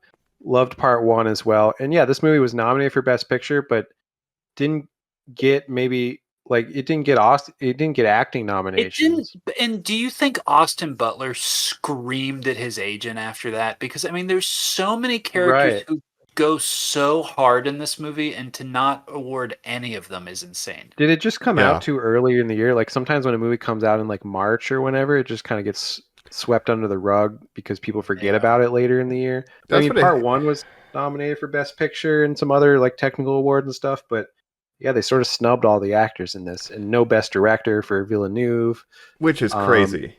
Did it get cinematography? Because it's one of the most stunning visual movies that I've ever seen. But the actors, effects, editing, maybe, but music, I'm not sure. I have to look it up. Yeah, and I'm sure we'll get back to it. But I do want to say, you mentioned Austin Butler. I watched The Bike Riders. Didn't make my list, but damn, that dude's a movie star. You know what I mean? For sure. This movie. Yeah, I knew that when I saw Elvis, which wasn't a movie that I loved. I haven't seen that one. You know what? Yeah. Well, you know what they need to do? Crossover. Elvis, Bob Dylan, the musical connected universe. Timothy I thought Chalamet's Bob Dylan. Yeah. I think the crossover that they did do in this movie was so strange. When Zendaya makes Timothy Chalamet eat that banana when they're playing tennis on Oh, right. Arrakis, I was like, Yeah. what the fuck is going on here? Now he's making her fuck this other guy? The tennis Right. Arrakis, yeah. Well, stay tuned. We might be talking Well, about stay tennis tuned. later. But yeah, if it was Elvis and Bob Dylan, may thy guitar tune and D string, you know. Oh, Yeah, But Mike! that's what we need. yeah, but cool. Yeah, yeah. I think we'll be talking part about it one, again. part I two. guess my 7. Planet has a secret name, and that name is Dune. That's right. Oh. That'd be amazing. We need to make that happen. Yeah, I think Hollywood hit us up. But yeah, I got another sci-fi sort of thing here. Kingdom of the Planet of the Apes. It's Noah's There we Ark, are. baby. Monkeys and their birds. That's right. You know, we're finishing up our Ape series. Is this on you guys' list at all? Yes. This was Okay. in my We're gonna be honorable getting there. mentions. Didn't make Gotcha. my top 10, but I enjoyed it. I don't want to I don't want to say too much because we're We're gonna be going covering more in it depth on this shortly. in a month. Jacob has to turn his eyes away from the teachings of Caesar. Yes. Can't is acknowledge not the Caesar. greatness of this film.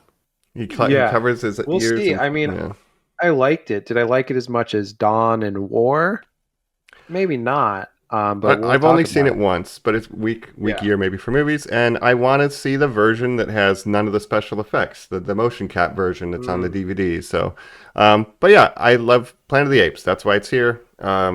Number I will 7. say, yeah, I think considering that we're moving on from the Caesar era of these movies, I was really like, is it going to be able to live up to the Caesar movies? And they did, they had a good idea for what direction to go in. So I will say I was pleasantly surprised.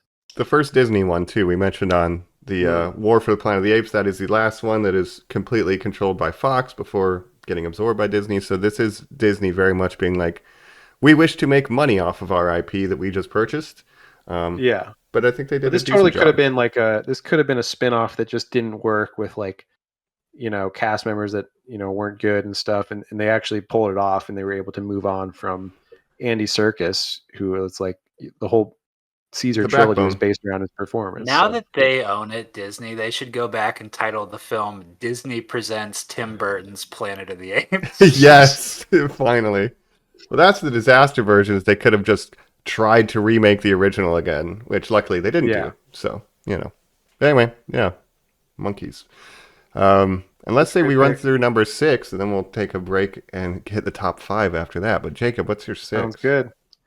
Well, my 6, coming in at number 6, you might have heard of this movie. It's Count Freakula, Nosferatu. Oh, boy. Count Freakula. Count Freakula, baby. That's right. On my list, I higher want up. to do you.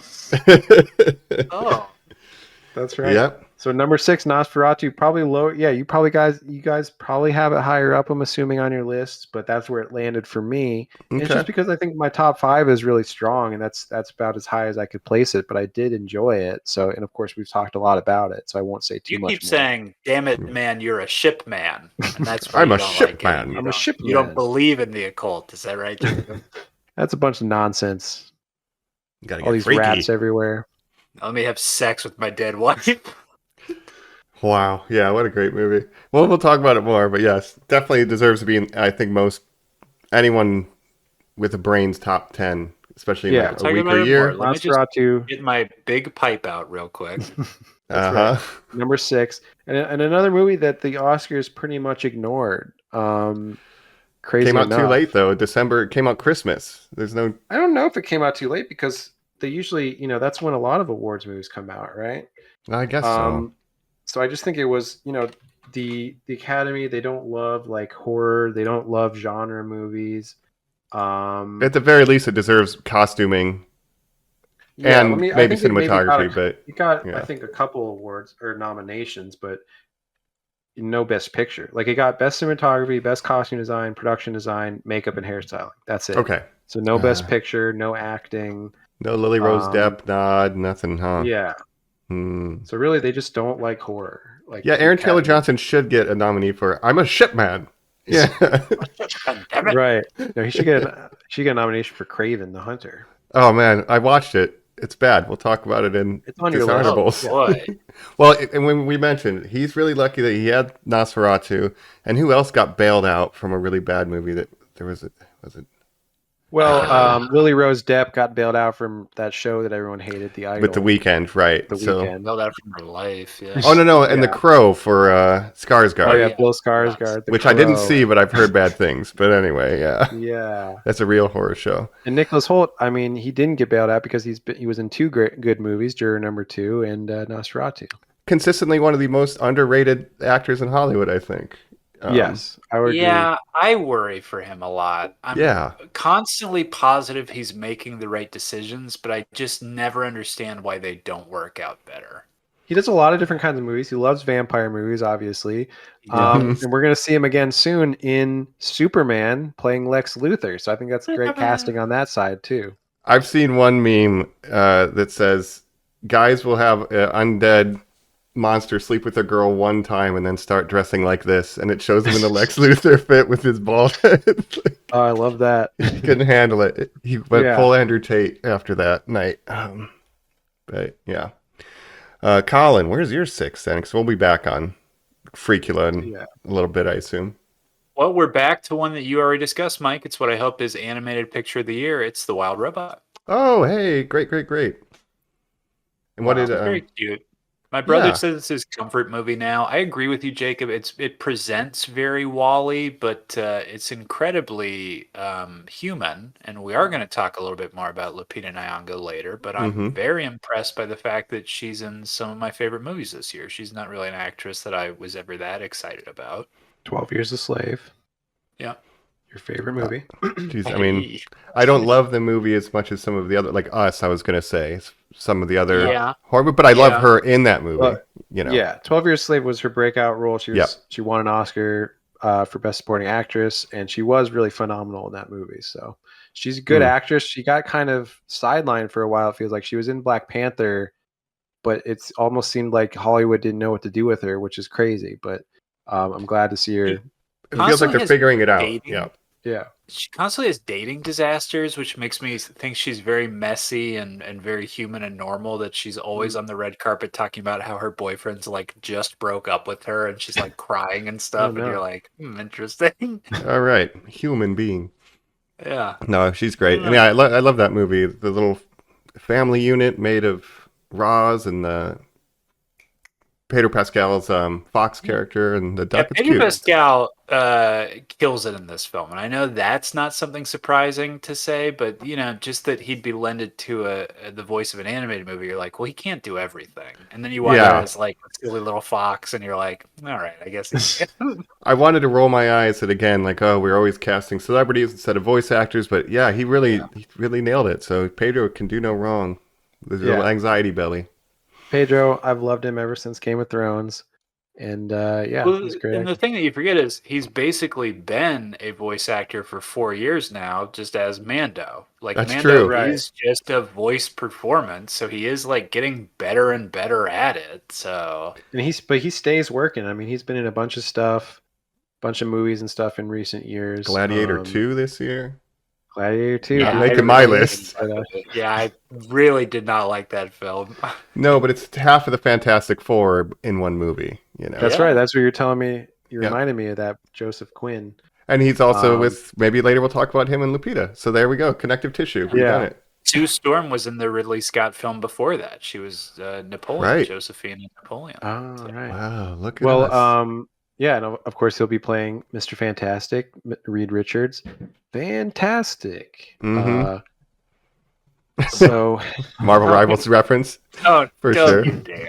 Come on. But I think it'll, yeah. It's a good one. yeah. I guess for my number 6 is something that I think pretty much nobody has on their list. It's one I saw recently around Christmas. It is a Christmas movie, and it's called The Best Christmas Pageant Ever, starring Planet of the Apes mainstay Judy Greer and Pete Holmes. Wow. Judy Greer doesn't want to be referred to as that. You're the wife of Caesar. You're royalty, I was, damn of it. course, Cornelia. That's right. Oh, I guess. Yeah, you were. She was murdered in cold blood. It's unfair.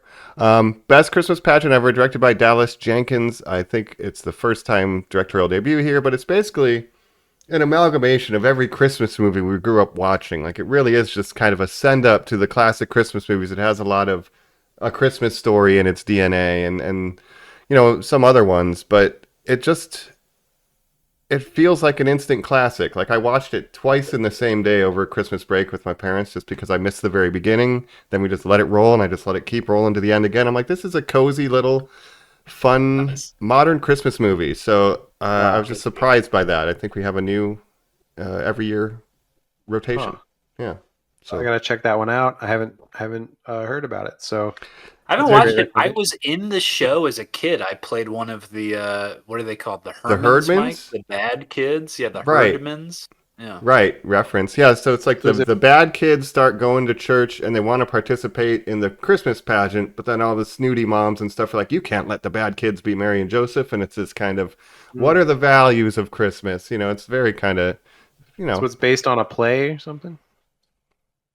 Yeah, I didn't know that either. I thought it was based on a book or something, but it's really heartfelt. I think it's just it feels like a movie I've watched my whole life. Like, it just feels like a classic Christmas movie. I don't know how they pull that off or how I can articulate it, but anyway, that's my number 6. It's just a good time for the whole family. Yeah, you don't get certified classics made. Like, you know, we make a lot of Christmas movies. Like Red One, get out of here. Like, this feels like it'll stand the test of time. Don't spoil my number 1, Mike. Oh, sorry, it's right after the word red. Well, I apologize for spoiling that, but I guess let's take a break, recollect, you know, and we'll come back for the top 5 after that, right after this. We're back here on Normies Like Us, where we're counting things down. We're doing our top 10 films of 2024, and Jacob is about to usher us into the cream of the crop because we're hitting the top 5. Top 5. Top 5, baby. Oh, here we go. Coming in at number 5. It's a movie that I know we've all seen. We've talked about it. Furiosa, a Mad Max saga. Is this on your list, Colin? It's not. To parrot what you said earlier, Mike, about Dune. Is this a film that came out way too early? Is this just completely forgotten by time now? I don't know. Yes, and I mean, obviously, it didn't do well at the box office. Yeah. It was completely ignored by the Oscars. Whether or not, you know, even, you know, with technical awards and things like that. So it's like it didn't get a single nomination, which is crazy to me.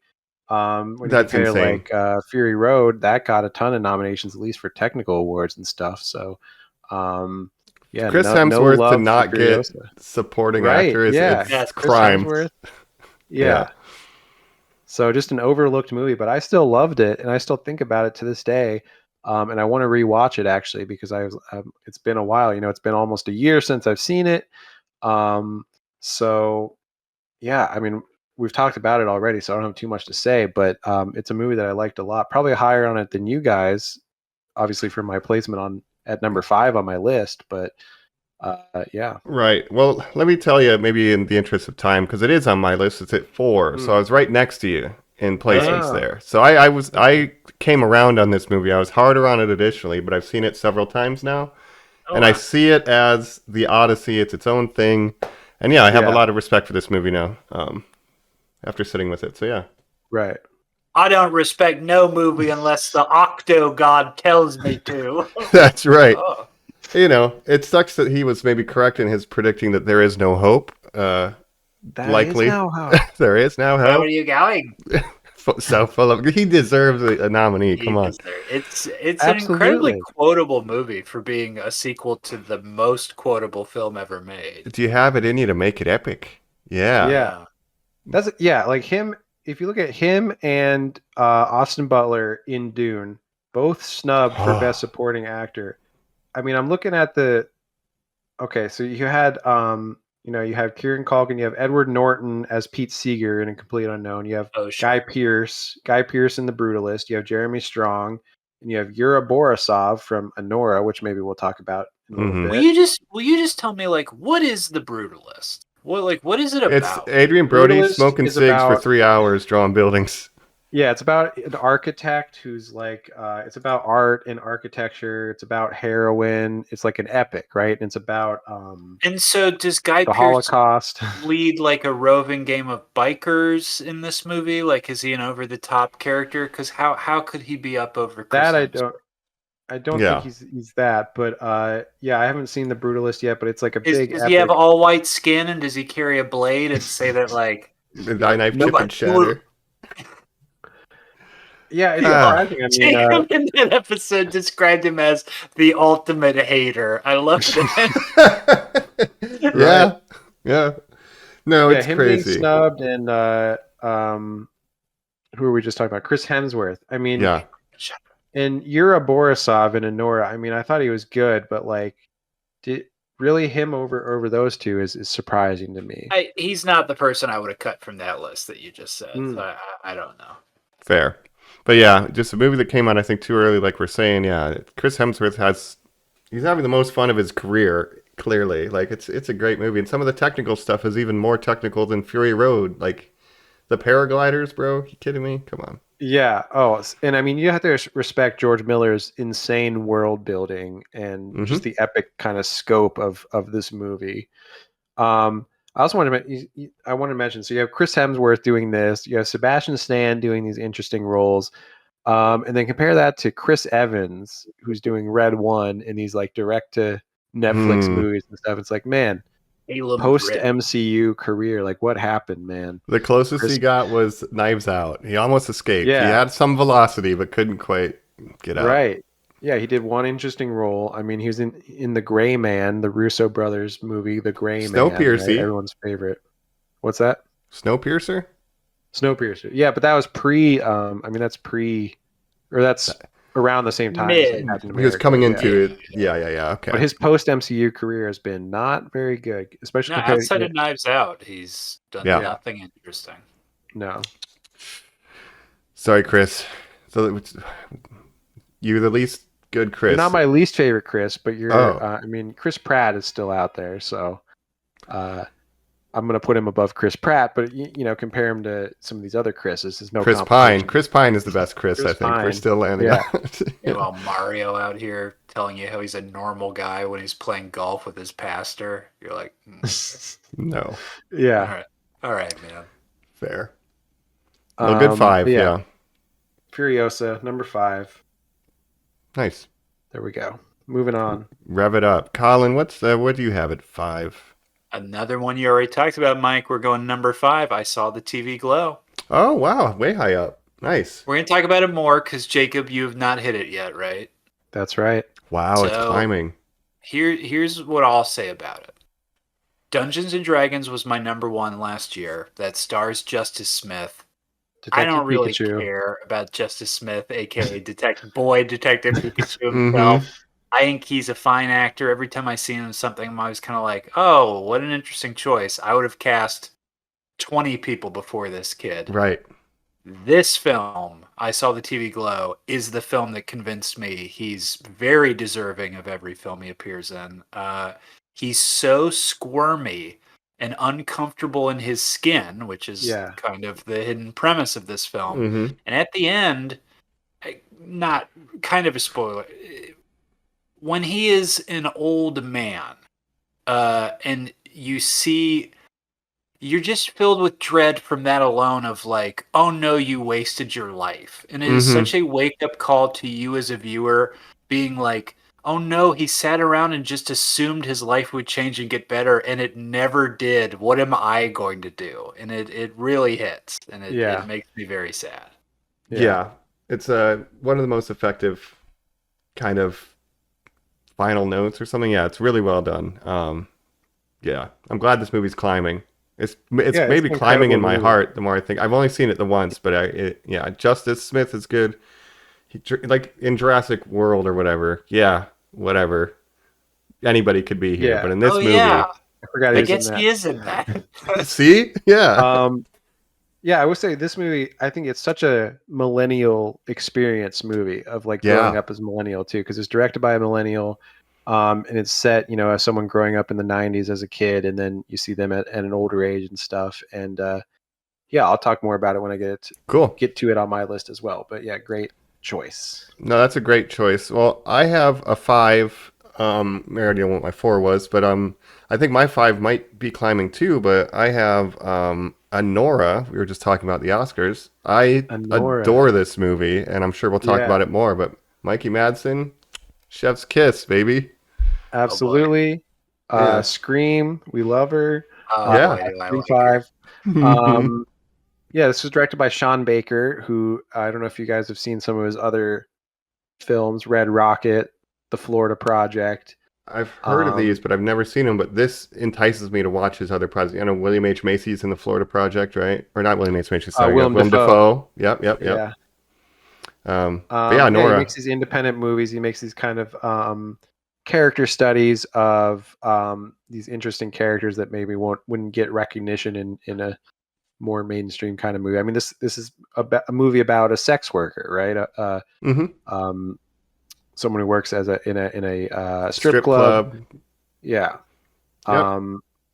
Enters in a relationship, and things take a crazy twists and turns, and I'm sure we'll talk about it more. It's a very unique relationship, and yeah, this is on my list. It's a little higher, so yeah, we'll talk about it. Look at that climbing. That's great. Yeah, well, let's move on to then your number 4, I guess, Jacob. Yeah. Number 4. Well, speaking of Anora, my number 4, Anora. Hey, we adore Anora.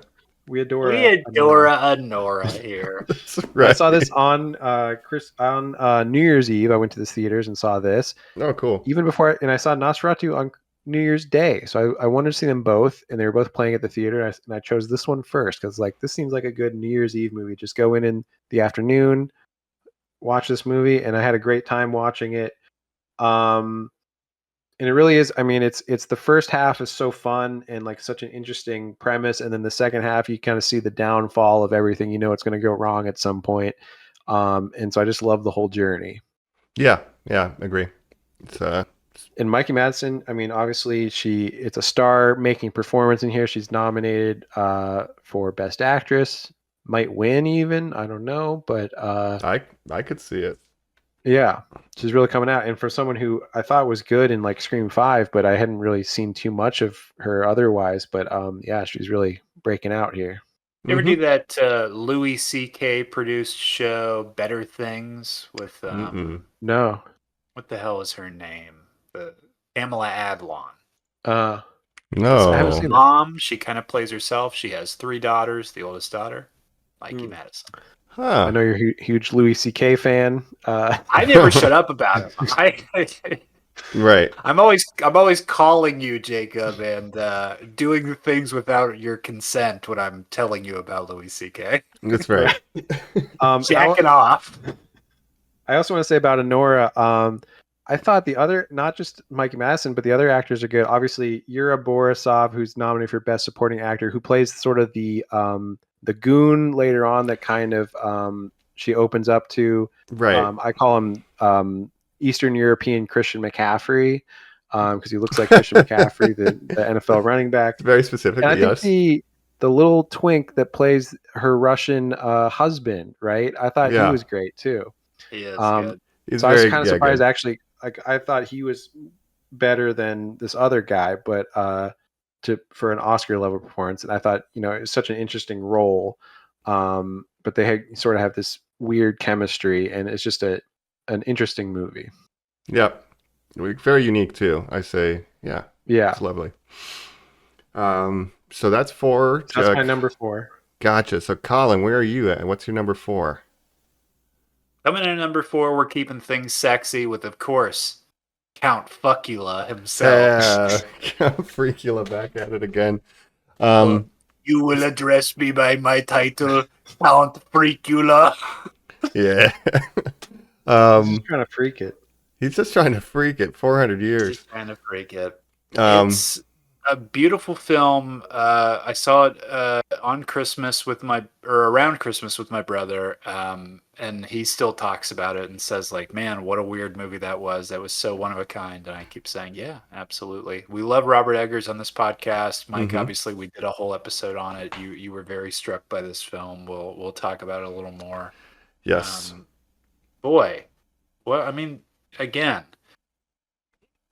In robbed nominations, I know we just said it. This entire cast, Lily Rose Depp, everybody, but the showy performance is Count Orlok. How do you Yeah. not nominate Count Orlok? That's just so insane to me. Yeah. Yeah. Maybe it's because he's kind of literally in the shadows. Like you don't get a lot of him, but I Yeah. don't know. But Right. yeah. Especially, I think Gary Oldman was nominated for his Dracula performance, Francis Ford Coppola's Dracula. So yeah, I think he could have been nominated Best Supporting Actor. But again, it was a Could've been. crowded field. I guess you got to get Kieran Culkin in there and Jeremy Right. Strong, the Roy brothers. Like remake 100, maybe because it's a remake, they take some points off. It's a reimagining more than it's a remake, but who knows? Yeah, I don't know. Put some respect on the movie that basically defines cinema, you know. Yes. Yeah, at least it got cinematography, and I mean, it might be the winner for cinematography, but it's it like deserved, yeah. this film and this year, Dune. hope I mean, so, but yeah. how do you? I mean, you got Dune Part 2 as well. So I mean, think you it had looks better. I don't know. It's not who shot this. I know Greg Fraser is incredible. Dune, the Batman, but You look this up whoever here. did this is above and beyond. It's Jaron Blaschke. He's been contributing with Robert Eggers ever since The Vivitch. He's very He Yeah, shot so- everything. so He best shot The Lighthouse. cinematography, Yeah. You have Nosferatu. You have Dune Part 2. Yeah. You have The Brutalist. You have I'm sick Amelia of hearing about this Perez. brutalist. No. I'm sick of No hearing about this way. Amelia Best Perez. cinematography, Amelia Perez, and then you Here's- have Maria, which I don't. Here's Hmm. the last thing I want to say because of the crossover of Robert Eggers with Sean Baker. Willem Dafoe. I've said this before, so I'm going to say my exact quote again. I Mhm. think Willem Dafoe is the most interesting actor working right now. There are better actors, there's more qualified actors, blah, blah. But he is someone who only he can do in the same year The Lighthouse and The Florida Project and that weird Great Wall movie with Matt Damon and Pedro Pascal where they Of keep course, I've seen that. alien Mhm. monsters out of the Great Wall in Yeah, ancient great China. Or movie. something. Yeah, like Yeah. the biggest Chinese production at that time ever made. Yeah. Where you go like, how is he tuned into all these different wavelengths? And it's like, well, because in interviews he'll say like, well, I was watching Tangerine because, it's this movie only shot on an iPhone. I just thought that was interesting. And, Yeah. and then next thing I know, I'm doing these auditions in China. And you're just like, you just go where the magic is. And he I loves think to work. that's He loves to incredible. act and do different does. things. And yeah, he's great. I mean, he's great in everything. We love Willem Dafoe. He watches everything too. He's Yeah. just, you can tell he loves cinema. Yeah. Yeah, in his interview stuff for Nosferatu, he just talks about how great it was on the sets. Like, it's so good fun for the actors. Robert has a great energy that he brings in. It's Yeah. like, he loves Don't the forget process. he was in Beetlejuice He- too. Yeah, Don't he forget was. that, Colin. God damn you, Jacob. The best part about that, probably. He, without a doubt, was, yes. Yeah.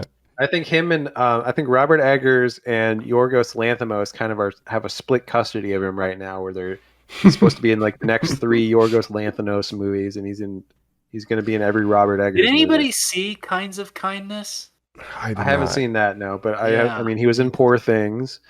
Wow. So yeah, he stays working, and yeah, we love him. Willem Dafoe, the friend. Willem Dafoe. He ain't no Defoe to me. No. You know how hard I've worked? What I've sacrificed? I've seen things that would cause Isaac Newton to crawl back into his mother's womb. I do like also I saw him telling a story in an interview once of like some people recognize him on the subway and they're like whispering to each other like, is that him? It's got to be him. No one looks like that guy. Yeah. Which is true. He's got a very distinctive look. No one looks like Absolutely Willem does. Dafoe. Yes, the Joker without makeup on.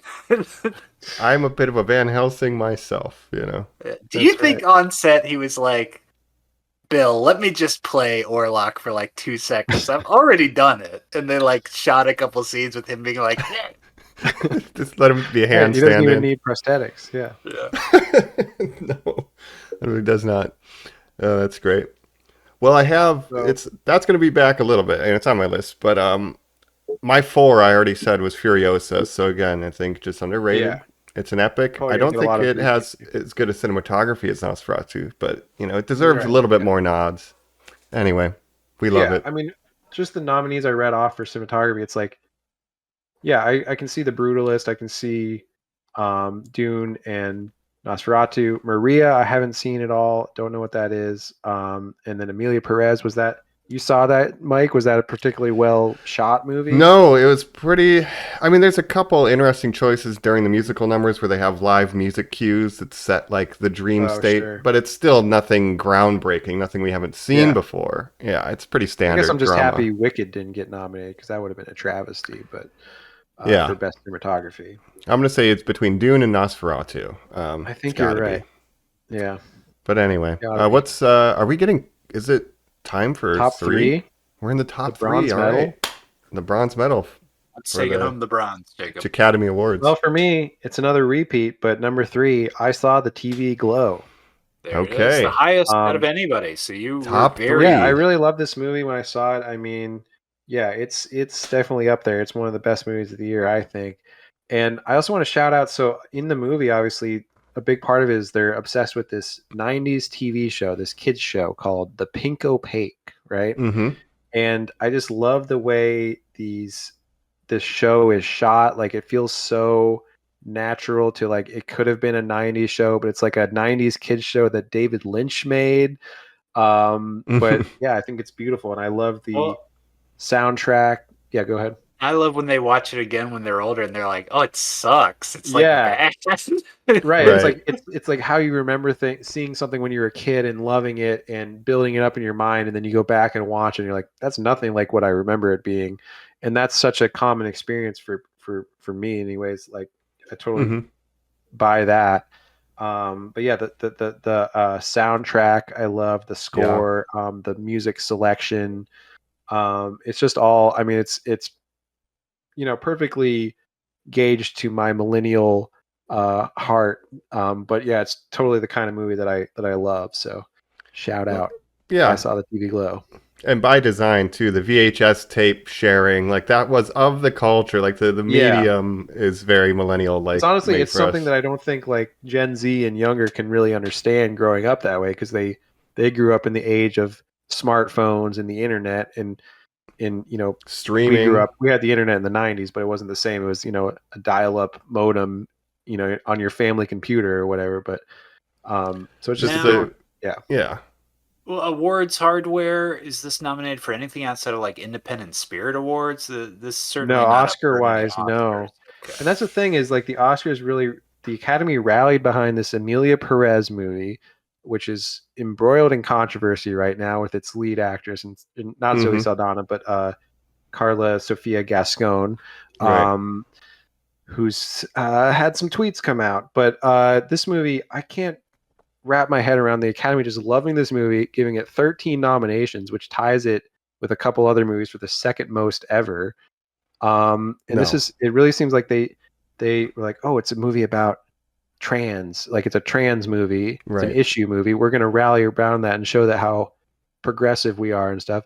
When you had this amazing trans LGBT movie, I saw the TV Glow, and you give it nothing, and instead you prop up this movie that just is, And all by sorts of several controversy right now. accounts, yeah, there's controversy. There's like a French guy making movies set in Mexico, but it wasn't filmed in Mexico. The accents are off. The Right. depictions of trans people is off according to the You community guys, conversations I've been having. It's not doing you Yeah. guys as good of a shared job. one song, which is literally people just walking around going penis and vagina, penis Yes. and That's the Man best vagina. to song. female or female to man, Yeah. penis to vagina. Yeah, that's the one clip I've seen online.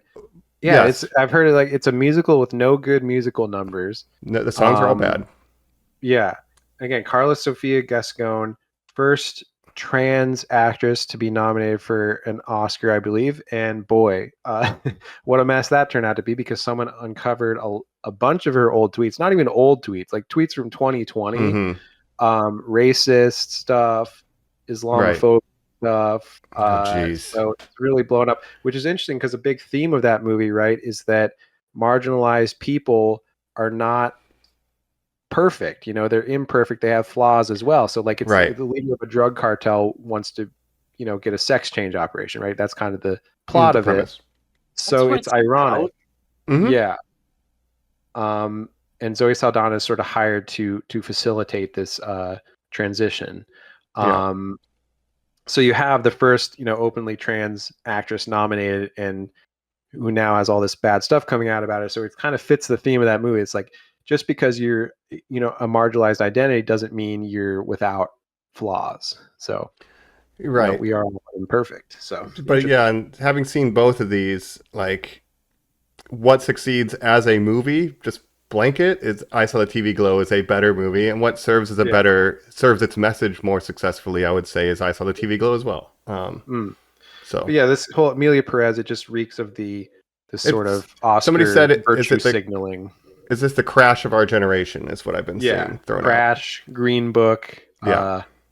It's in those discussions, which is not where you want to be as a movie. And it just fails as with issues aside, it's not a good musical, and it's a mediocre drama at best. Like, it's not an Oscar-worthy movie in my opinion. People were knocking Selena Gomez. Her Spanish accent is apparently not good, and but I guess Zoe Saldana still innocent in all of this, because I do like her as an actress. She's the single most profitable actress of all time. Zoe Saldana is the Been in a GOAT. lot of big franchises. Yeah. I saw a pretty good film Twitter tweet that was like, Zoe Saldana screaming into her pillow right now around all the Amelia Perez drama she can't control is like when Kirsten Dunst was trying to get up for an Academy Award for Melancholia, but Lars von Trier kept saying like, he understands like the Hitler and the Nazis. Nazis. Like, Yeah. sometimes there's just like nothing you can do to like win. You're just Right. It's also funny too that Netflix. This is Netflix's like first like, oh, we finally have like an Oscar contender, like a favorite to win the Oscars, Amelia Perez, and now it's just everyone's just talking about the controversy around it now. And it's like this was Netflix's big gamble to try to get an Oscar. So that's kind of funny too. Well, this is the memes. Like, it's stumbling at every point. PR is bad. Music is bad. Like, it's not succeeding in any category that it wants to, which is it's just wild. That's the big joke with the Oscars this year. You have Amelia Perez, you have The Brutalist used AI, you have Nora didn't have an intimacy coordinator, and then meanwhile Timothy Chalamet is over here just singing Bob Dylan songs and stuff. So, well, Demi Moore begging for her life for that fucking director to shut up. She's just like, oh yeah, right. Yeah, the director of The Substance saying, pro-Zionist things and stuff. So, yeah, it's an interesting year for the Oscars. Yeah, but all that to come back around and watch I Saw the TV Glow because it's not getting enough love from the Academy for how good of a movie it is. And yeah, that's absolutely, I think that's a big cinephile favorite this year online and stuff. People are talking about it, but maybe a little too independent for the Oscars, too obscure. It should get some Independent Spirit Awards, I would think. I feel like there's a lot of the whole thing's a large metaphor. So I think media literacy rate, like some audiences might not understand kind of how nuanced I Saw the TV Glow is being. Like there's a lot of subtext. They just might not be like whatever. But I love it. You gotta remember the average Oscar voter is, not really that like young and hip, right, when it comes to movies and stuff. And a lot of times they don't even see all the nominees. They just vote for what their friend worked on or whatever, right? Because it's all Academy members, people that work in the industry. So, it's an imperfect system. It is. But you have the perfect list, and that's perfect number 3, I'd say, Jacob. That's right. So, Colin, where is your number 3 rounding out to? When we get this high up, it has to be films that make us ask important questions of ourselves, like why Cookie Rocket? Yes. or make us reflect in certain ways about how we're doing. Almost if you're asking yourself, like, or saying, like, I'm not sick anymore. The important question. Apes together strong. That's one you could also throw out too. And when you're what did we decide? 25th entry in a long-going franchise, it might be hard to stand out and break away. 1100th, Jacob. And that's what this film did. I'm talking Kingdom of the Planet of the Apes, which Wow. Jacob has already said it was such a hard sell to, and Mike is of course doing the symbol. We are home. We are home. Yes. We're in our window. That we lost our hero who anchored this trilogy so much. So to move past a Caesar film, you go like, well, how's this going to work? Yeah. And what we got was this epic Conan the Barbarian style adventure that's just about these incredible characters going on a journey, and I really appreciated that. Yeah. Absolutely. Yeah. I would say structurally it's not too dissimilar from Furiosa, really. They're kind of these epic, these odysseys, these almost World coming of building. ages. Yeah. Yeah. World building too, yeah. Yeah, it's this sort of parable. And what I love about it is it shows sort of how religions are formed over the years and how the teachings of someone like Caesar, Monkey Jesus, A mortal Jesus, ape becomes Yeah. deified at a certain stage in his deified teachings. and can also be misinterpreted or maliciously interpreted by bad people to in the name of Caesar, doing bad stuff in the name of Caesar. So I like that sort of dichotomy in this Right. movie. Didn't make my top 10. It was in my honorable mentions, but 3 is pretty high for it. But It is. really like I think a lot of it comes I love down it. to impressionable direction. I think this is a very well-directed movie. I like Westball a lot. I like the Maze Runner movies fine. I don't know anything about those worlds, but I've seen them Right. all, and I think they're very exciting. And despite the fact that his next movie is this thing that I like a lot called The Legend of Zelda, this film is the perfect Zelda movie. You have a young twink on a horse who needs to learn courage. He's with a blonde little elf girl, right, who's on her own separate adventure to overthrow a false king. I mean, that is literally the triangle of every Zelda game. right. That is pretty great, actually. That's spot on. He has to learn skill, like get the hawk shot. Yeah. Get the hawk to Yeah. or whatever. Well, that's they his call it. item that he gets. Like, he's Exactly. gifted that in a dungeon, basically. Yeah. Yeah. It's You got a dangerous to go hawk without egg. this. Exactly. Like, oh, That's shit. great. All right. I love Wow. that. Yeah, I think moving on from Matt Reeves and Andy Serkis, I was skeptical about it being able to maintain the quality of this franchise, but I think it did. So shout out Kingdom of the Planet of the Apes.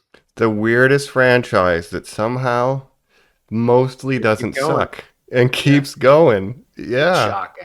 It's shocking. Like it should not be as good as it is. And without Andy Serkis, this is heartening to see. So Yeah. Plus, Good stuff. Colin almost got in a fight in the theater when we saw it in the theater, so that was a very memorable experience So for me. close to the story, listeners. We're Yeah, that's so right. Close. tease it a little bit longer. Yeah. But Right. it's only been a year, we promise. It'll be worth it. I'm looking forward to seeing the no special effects version too. So I think that's so cool. I can't wait. absolutely, Proxima Caesar. I can't wait for the sequel though, when they do the ape conclave and you have the fundamentalist apes that believe in Caesar's more radical teachings. Then you have Rocco you have on the the other apes side. and apes. Yeah, These apes Yeah. need to be managed. that's right. Right. Unanimous ape I love vote. it. Yep. Great. 3. Great choice. Number 3, Mike. Yeah, this is one I don't know how high it's going, but my number 3 is Fade Rotha, May Thy Knife Chip and Shatter, Dune 2, Electric Boogaloo, The Spice Must Flow. I love it. Obviously great cinematography, great music. We love Rebecca Ferguson. Great Yes. cast. Yeah. Do you have a favorite character, Mike? Well, besides Stilgard, I mean, Rebecca Ferguson. Yeah. Talk about he's somebody great. we didn't shout out. No, honestly, Yeah, everybody's Lady Jessica. Yeah, Lady Jessica, everybody's great. Fade Ratha was a really captivating character. The emperor, who's the evil emperor in the goo? What's his name? Stellan Skarsgård. Yeah, Stellan Baron Skarsgård. Harkonnen. Baron Harkonnen. Even Batista was running around this movie too. I mean, Yeah. um, Batista. You great have world Duncan building. Idaho, Jason Momoa in the first one. oh hell yeah. No, I mean I love Lisan Al Gaib is an interesting character. He's not a good Yeah. person, but he's interesting. Right. Jacob, I'm excited what because is the what is yeah. the name of the instrument that James Brolin and Patrick Stewart play? Oh, the Balicet. I almost call it the Batleth, but that's something Yeah. different. The Yeah. Balicet. The Batleth. I'm excited because Villeneuve is doing Dune Part 3, which is going to be adapting Dune Messiah, the sequel to Dune, the original book. And Dune Messiah gets pretty wacky and out there, so I'm interested to see how that's going to translate to Villeneuve's Dune world. Right. But even you, Jacob, couldn't do the bad HBO show? Oh, Prophecy. no, I watched the pilot. I watched the first episode. Really? And never came back to it. It didn't hook me. Yeah. Unfortunately. Yeah. You it's love just like trash.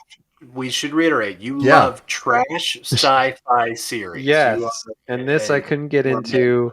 Yeah. It Wow. was just it's just like a bad Dune spin-off, and it's like I'm not feeling this. It's like a Rings of Power. It's trying to be Game of Thrones. Yeah, it's Rings of Power. It's House of the course, Dragon. If it was you did worse. point out that Mark Strong goes to the HBO headquarters. Yes. He punches in his time card. He says, "Which show will I be appearing on today?" They say, "Yeah, we couldn't get what's his name to reprise the Penguin set, sir. This Yeah. way, please." Yeah. Who was it in the Batman? John Turturro. John Turturro. Yeah, he didn't come back. So they got Mark Strong, and yeah, Mark Strong's in this. He's playing the Emperor of this era in Dune instead of Christopher Walken. But yeah, the cast. I mean, the cast sucks. It's like no one that you know except maybe one or two people. Yeah, it's just like B grade trash. That's like HBO spinoff. That like not holding my interest. We're interested in the story of Paul Atreides and Dune, we're not interested in the universe of Dune the way they think we are, right? Well, the thing is too, it's based on the expanded universe books that Frank Herbert's son Brian Herbert has spent his life writing these books with Kevin J. Anderson, who's a veteran of the Star Wars expanded universe novels, and so they just make a lot of like really just mediocre expanded lore Dune novels that no one asked for. He's got to pay his mortgage, Jacob. Yeah.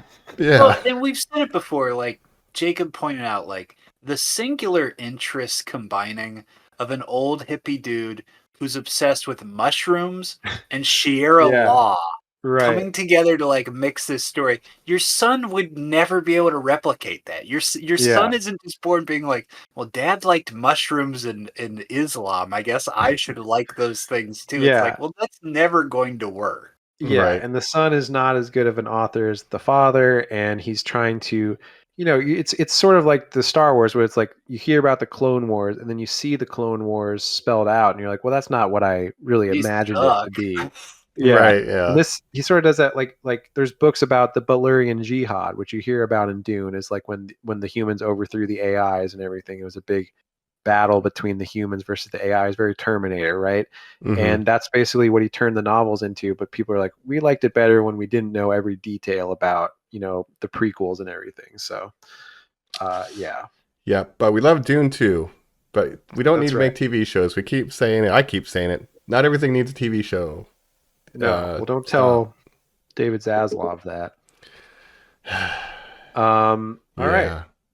That's cool. your number 3? That's my number 3, yep. So now we're getting into the top 2s. Top 2, silver. Well, my number 2 is interesting. I don't think you guys have mentioned it all. I don't think it's on your guys' list, or have you even seen it? I'm talking Challengers. Nope. My number 2, Challengers. Another Zendaya. I have not seen it. This was it was the year of Zendaya. I mean, she's in two of my favorite movies this year, and this was directed by Luca Guadagnino. Don't know how to pronounce his name, but he's an Italian director. You could do it like this with your hand. Guadagnino. Guadagnino. Yeah, he made 2 movies this year. He also made Queer with James Bond. What's his name? Daniel Craig. James Bond, that's his name. Daniel Craig. Mr. Knives Out. Yeah. So he made Queer. He's made that movie where Timothée Chalamet is a cannibal. He's made a couple movies. Bones and He's All. worked with Lisa Nalgaide and Zendaya and Chani. You said that, and I just kind of nodded like, I wonder what Jacob's talking about. Yep. But yeah, he also made Call Me by Your Name, one of Chalamet's breakout role. Really, Call Me by Your Name. So he's made a lot of movies that I like. And Challengers, this is a movie I absolutely love. This movie, I thought it was so good. And this is a movie. It's about tennis. It's a love triangle, but it's a love triangle. It's an interesting movie. I don't want to give too much away. But are you guys familiar with this movie at all? I'm not. Well, you know why Mike and I haven't seen it, right? Why? We were too busy playing tennis against each other and fucking. That's right. That's right. I'm at a different point in my career. I'm trying to figure out my priorities. Yeah, but getting it going. Yeah, this is a movie. These two guys who are both tennis players who kind of grew up together, best friends, tennis partners, all that stuff. They both fall for the same girl, Zendaya, right? Who's also a tennis player. And it's a love triangle, but it's a love triangle where all the points touch each other, if you know what I'm saying. All the tips touch. Right. Yeah. Finally. Because I can tell you what I think this movie about. Spoiler alert for what I think it's about, but it's I compare it to Whiplash. It's the Whiplash of tennis. It's about tennis is almost an analogy for love and relationships and stuff, and the drive to compete, because that's what I really think it's about. Is these two guys, neither of them are actually in love with Zendaya. They're in love with the competition, competing with each other over Zendaya or over tennis, right? And they both have their different approaches to tennis that kind of reflects their approach to life and to relationships. And then Zendaya, she's not really in love with either of them. She's in love with the idea of them fighting over her. So I think it's a fascinating movie. Some really great tennis scenes.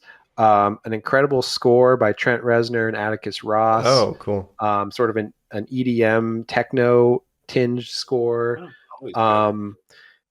And some incredible tennis shots, like the way they film the tennis. I mean, it's the best tennis scenes you've ever seen in a movie. So, yeah, I'm a big fan of it. But again, yeah, it's the Whiplash of tennis. My fucking tempo. Yeah. Yeah. And it has a very similar ending to Whiplash, where not to give it away, but basically, they're in college. One of them starts dating Zendaya for a while, then they break up. Then she ends up. There's flash forwards to later in their career. She's married to the other one now. One of them went pro and is like a famous tennis player. The other one is still playing in like regional tournaments because he never had the drive to compete as much as the other guy. It's a Thomas Hutter of the situation. Yeah. So I really would recommend it out. I would really recommend it. I think it's a good It's movie. got a lot of buzz. I mean, people seem to like it. There's a lot of talk when it first released, so maybe I'll give it a watch. And it got kind of snubbed at the Oscars.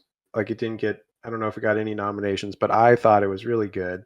And maybe, kind of overlooked. So check that one out if you get the chance. I liked it. Number 2 on my list. It only would have been better if they were playing pickleball, correct? Like, that would have been the ideal version. That was that's from in my review on Letterboxd. I did have a quip where I said I'm trying to reenact this with pickleball if anyone's interested. So, that's funny. Yeah. Go find that Letterboxd, everybody. And shout out to Zendaya, and also shout out to the two guys who are maybe lesser known, but Mike Feist and Josh O'Connor, who are both very good in this as well. Nice. So there you go. Challenging. Colin, what's your number 2 silver medal for the Colin Awards? Coming in at number 2, taking the silver medal again, a film we talked about already. High up on my list. I guess I'm maybe the last person to talk about it. Nora. Hey, okay, Nora's number 2 for you. Great. Number 2 for you, number 4 for me, and Nora's 5 for me. Okay, there we go. So it's a top 5. So yeah, it's a 3-time recommendation from the Normies. So check out Nora. A triple top 5er. Performance of the year, I think Mikey Madsen. I hope she goes all the way. Just to defend Jacob Dragon Yuri, whatever the hell his name is, Yuri Borisov. I'm not trying to drag him. I thought he was good, but go ahead. You're dragging his ass. This role, it's just not what you expect, and it's this comment on these transactional jobs that you have to do underneath the thumb of rich people. To me, this film is closer to Parasite than it's closer to any other film that's been nominated, because it's just about the Interesting. plight of just the everyday people and how the rich people just fuck with us and we try to survive. Yeah. No, that's I a mean, great take on it. Yeah, and essentially Nora thinks, she's got this sort of golden ticket where she marries this Russian kid who's the son of rich Russian people. Mm-hmm. And she's like, man, this is like too good to be true. And it turns out it was too good to be true, because of course it is. And she's just trying to make her way in the world as a sex worker. In my review on Letterboxd, I compared it to Uncut Gems, because I thought it's someone in a situation where things get more and more out of control. And it's a financial situation like Uncut Gems, where it's like, yeah, it's like we're all trying to get by in this capitalist hellscape, Yeah, and even the guard, is like, I'm just getting paid to do this too. Like, they tell me I need to tie you up, and I fucking have to. Sorry, lady. Right. Like, I don't want to do this either. So it is like that commentary, like Colin said, about just power, right? Yeah. And Jacob, how would the hot girl in Uncut Gems say Honora? Honora. I don't know. Honora. When I was making the movie, Julia Honora. Yeah.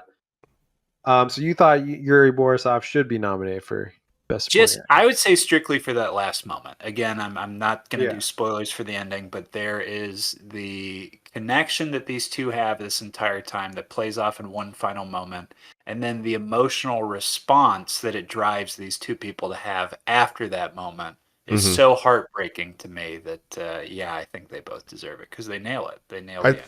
Yeah, It's- I think there's a subtlety to his performance throughout the movie too, and he's at some points like also very funny. Like, it's a dark comedy, so Yeah. he's like, he's understated, which is maybe why he's not getting nominated. But I think it's strong. Right. Have you seen He people is compare it nominated. to Midnight Run, Jacob? Because it's Mm. such an interesting two-hander. I haven't, but yeah, I can see that. Yeah. That's a movie I like a lot. Hmm. Yeah, I thought he was good. He just doesn't show up until like later in the movie. He doesn't have as big of a part, but yeah, it's sort of an understated, but I think he does a good job. In that last scene, it's like, yeah, she's in this situation where like the rug has been kind of pulled out on this whole situation, and she's just looking for like some kind of emotional connection I just with need another to feel human. anything. Yeah. Yeah. You're like, oh no. It's a very depressing movie in a way, but yeah, You gained it's a fun. the relationship we have with Honora as like an audience too. Like, you really empathize with her, and like you want her to fucking win and stuff. And it's Yeah, heartbreaking. It's sometimes heartwarming, sometimes funny. Like, it's got a little bit of everything. And it's a Yeah. great movie. absolutely. Unconventional. Yeah, it surprised me. So gets a great number 2. Yeah.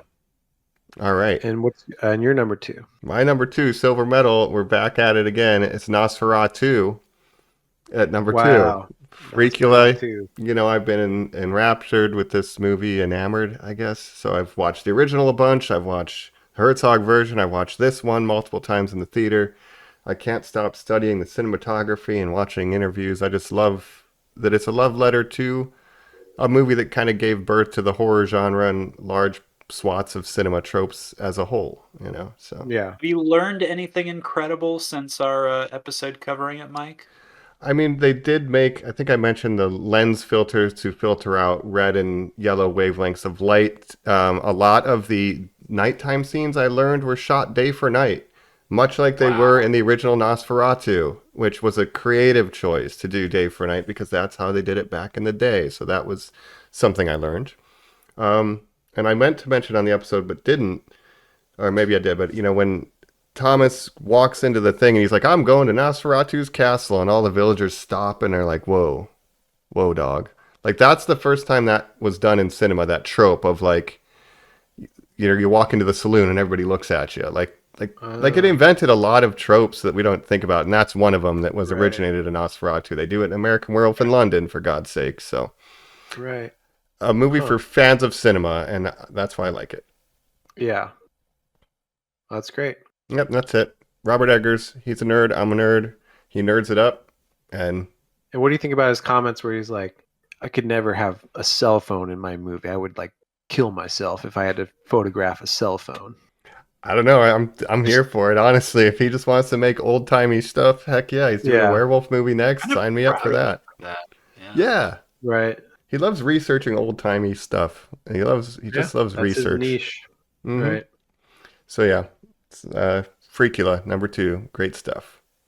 But we've Nice. come. Well, is it time? It is time. Number 1, the gold medal. It's a gold medal. I think. Who are we Drum giving roll. away the Academy Awards to this year? The Cobb Academy Awards. Well, for me, Mm-hmm. I said my top 2 movies both have Zendaya in them. Of course, my number 1, it's Dune Part 2. Come on. Wow. What else All could right. it be? All You're right. staying true to yourself. I love that. Yeah. And I mean, yeah, it came out early in the year, so I had a lot of time for other movies to kind of bump it off the top of the list, but I still think it's my favorite of the year. Nice. It's everything I wanted it to be. And like I said, yeah, great cinematography, great cast, great everything. So I'm a big fan of it. Great music. It's an epic. They do cool filters in the Fade Rotha fight in the arena where there's black sun. Like they're doing very interesting things too. Yeah, it's Yeah. And again, excellent like movie. Part 1 was nominated for Best Picture, Part 2 is nominated for Best Picture, and some other technical awards. I'm a little disappointed that it didn't get like a Return of the King style, where it's just going all out with 13 Yep. nominations or something. Well, that's for Amelia Amelia. Perez stole, yeah. right. But no, I mean the Academy, I guess they don't love sci-fi as much as some other genres, but just the fact that it is getting Best Picture nominations, at least I'm happy about that. So, and Yeah. cinematography. Again, yeah, cinematography should be either this or Nosferatu easily. Oh, I hope Mm-hmm. so. Yeah, those shots when the guys are going up the mountain in their jetpacks, it's that profile Yeah, shot. Like love there's it. some stunning visuals. Yeah, and all the stuff with the sandworms in this one. I mean, it's epic. Yeah, it really is. That's one thing I'll say for Nosferatu. Eggers, it's a little bit small. Like you never feel the vista like you do when you Yeah. watch Dune. No, but it I is love a little the bit more cinematography of, claustrophobic. Purposefully so. I think it's by The choice. Yeah, lighting, yeah, like using like candlelight for lighting and stuff like that. Like I think it's incredibly That's well like shot. Yeah, film nerd stuff too. Yeah, like we're only using candles and shit. right. But Dune it feels epic in scope. Like it is huge and Yeah, it's a spectacle to character? witness. Are you a Favorite Stilgar character? stan as I well? like Stilgar. I like Rebecca Ferguson. I liked Oscar Isaac as the Duke Atreides in the Same. first part. Yeah, just a great cast all around. And I think Timothy Chalamet, we got to shout him out. Again, I haven't seen A Complete Unknown. I've heard good things, and I do want to check it out, even if it is a pretty standard music biopic type of thing from the director of Walk the Line. What else would you expect? Of the guy who Yeah. invented the standard music biopic, yeah. But Chalamet, I mean, I'm totally in on this guy. Like people say, like I don't know if people say this, but they say like maybe he's came out of nowhere. He's an industry plant, or he's overrated or something. But I think he's got range. Having seen, if you see Dune, Wonka, and A Complete Unknown back to back to back, you got to say like this guy has the range. He can do it all. He's an industry plant. Why would people think I don't know if that? people are saying that, but he kind of it's like he came out of nowhere and all of a sudden like he's an A-list actor, right? Sure. Okay. Like yeah. Yeah, but I mean it's Call Me by Your Name 2017. So he's been around for a while now. But he's still kind of considered a young, one of our young up and coming actors who's kind of But mainly equated to a DiCaprio, wouldn't you say? yeah. Yeah, I think he's a DiCaprio type for sure. Young But seeing Johnny him Depp, maybe. yeah. But he can do. I mean, he can do music.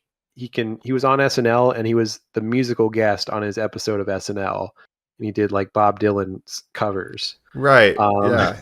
No, I think he's super talented. I agree with you. And he like was learning the Bob Dylan stuff while they're shooting Dune, and there's like footage of him doing like a Bob Dylan song, but he's replacing some words for the Dune universe when he's on set learning to be Bob I love Dylan. that. He's Yeah. very charming. He busted out a Beyblade on the red carpet that was very funny. I like that What's he funny, has charisma. he's just like a normal ass dude because like he went on like College Game Day with like Pat McAfee and stuff, and he was like picking all the college games, and he was the had, only like, one who picked detailed- right. reasons why he was picking each team. And so he's into sports. He's into like basketball and stuff. He was like a Knicks fan. And I mean, before he was famous, he had a YouTube account that was modded Xbox 360 controllers.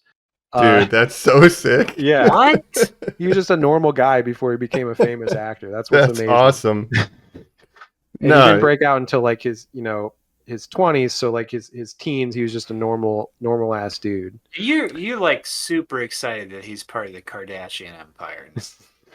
Yeah, he's dating Kendall Jenner, right? Or Kylie Jenner, I mean. He's just a normal ass One of dude. Sure. He's just a normal ass dude. Yeah. Yeah. Him He and, likes to him watch and college football. Kanye going to like Thanksgiving together, and he's got to be like, "All right, don't say anything Yeah. for the Kanye." Well, I don't think Yep. Kanye, he's not really part of that family anymore, but Right. Yeah. Right. Yeah, that's true. No, and this movie, Dune, Part 2 in particular, probably people will look back on in 10 years when Timothée Chalamet, Austin Butler, Zendaya, and Florence Pugh have become like the transcendent actors of their generation. Like this is where we had them all Yeah. together. And I remember when the casting came out, I was like, oh man, this is perfect casting. I love all this casting. Zendaya again, she's, people comment and say maybe she's not a great actor and maybe she's not great in Dune, but I thought in Challengers, that's really where she's showing what she can do. And as well as like something like Euphoria, which like is a very showy role. But I thought she was great in Challengers. So shout out Zendaya, Yeah. Mrs. Tom Holland. That's right. Mrs. Spider-Man. That's right. Awesome. Well, Dune 2 at number Dune 2. 1. Dune Part Awesome. 2. Lisan Al-Gaib, gold medal from Jacob. Colin, what is your number 1 movie of the year? Well, let's stay with weird sci-fi. I'm gonna blow us all out of the water here and say it's A Quiet Place, Day 1. Whoa. Wow. That's your number 1. My Nice. number 1 film of the year. Well, it's got Cookie in it, which we love. That's right. Got a great performance. Excuse me. It is a cat named Frodo in it. That is great. Yeah, I love Frodo. I saw this movie. Let Did you it see be. this, Jacob? I saw this movie. Okay. It was in my honorable mentions. Didn't quite make my top 10, but I did like it. Mm-hmm. And surprisingly, because I don't even like the Quiet Place movies. Can you imagine people who give less of a shit about a John Krasinski movie actually enjoying this film? That's the biggest surprise of it for me. Yeah, I didn't love Quiet Place 1. Never even saw Quiet Place 2. But this spin-off prequel, I guess, Mm-hmm. Day 1. It's such the premise of the unique, film is like, what if the saddest things happened ever, and you're just like, oh no. Yeah. Yeah. Again, you got Lupita Nyong'o, Oscar-winning actress in this movie, just carrying this movie with her performance, and it's really incredible. I never saw any of the other Quiet Places. This was my introduction to the Quiet Place universe. This is the only one I've seen, and I enjoyed it a lot too. I did write as a short little review in Letterboxd, what if the kitchen scene from Jurassic Park was a whole movie? But I did enjoy it despite trying to. Well, that's kind of what A Quiet Place 1 is, but it's a very sort of conventional Hollywood blockbuster. This one, the whole angle of like basically someone who's dying of cancer, right, in a post-apocalyptic monster scenario is such an interesting premise that really sells it for me. Yeah, I saw it as what if Before Sunrise happened during an invasion, and you're like, okay. Right, you get this meet so cute singular. with her and Joseph Quinn. They form this sort of bond in a short amount of time. Mm-hmm. It's a very quiet movie, no pun intended. It is. It's very intimate. I'm obsessed with this scene of them kicking the door down with it raining and then trying to time it out to the beats of the thunder. There's something so visceral about that, and then when they so scream tense to it later. Yeah. It's awesome, and like having that speed bump that she needs to get medicine at some point. Joseph Quinn has to go and try to do a fetch quest essentially. Like there's just so tense. It's really well done. Like I was kind of jokey about the kitchen scene, but that scene is super tense, and this whole movie like carries that while also balancing the intimacy between them. I like them. I like both the actors. Like you said, the best cat performance in a movie this year. Mm-hmm. Easily. Frodo. We love And it. Nosferatu, cat's barely in it. I wouldn't even count that. You know, Right. Yeah. Maybe some rats. the rat performance goes to Nosferatu. Yeah, Absolutely. Yeah, I said when I saw it, like, if Cookie was in that movie, she'd be dead That'd be game immediately. over. Yeah, the can't We'd all keep be dead quiet. because she'd be screaming loudest, so loud. angriest little Yeah. girl who would just Right. be like, "I don't care what's going on. It's time for dinner." Right. Since my pet is a bearded dragon, they don't have vocal cords, so I would be fine. Me and Kenny, no That's problem. true. Yeah, you and Kenny just running through the streets Shoot all this- unharmed. Exactly, it'll be all right. Yeah. But it was cool to go into that universe from the day one. Like, I knew that there were monsters that you had to be quiet around, but it was kind of cool to be like, maybe I'll continue, but like to have that as the entry point, I'm like, all right, it's kind of selling me on the idea. Yeah. They hate water, just like the War of the Worlds. Right. Yeah. Yeah, it is very World of Worlds.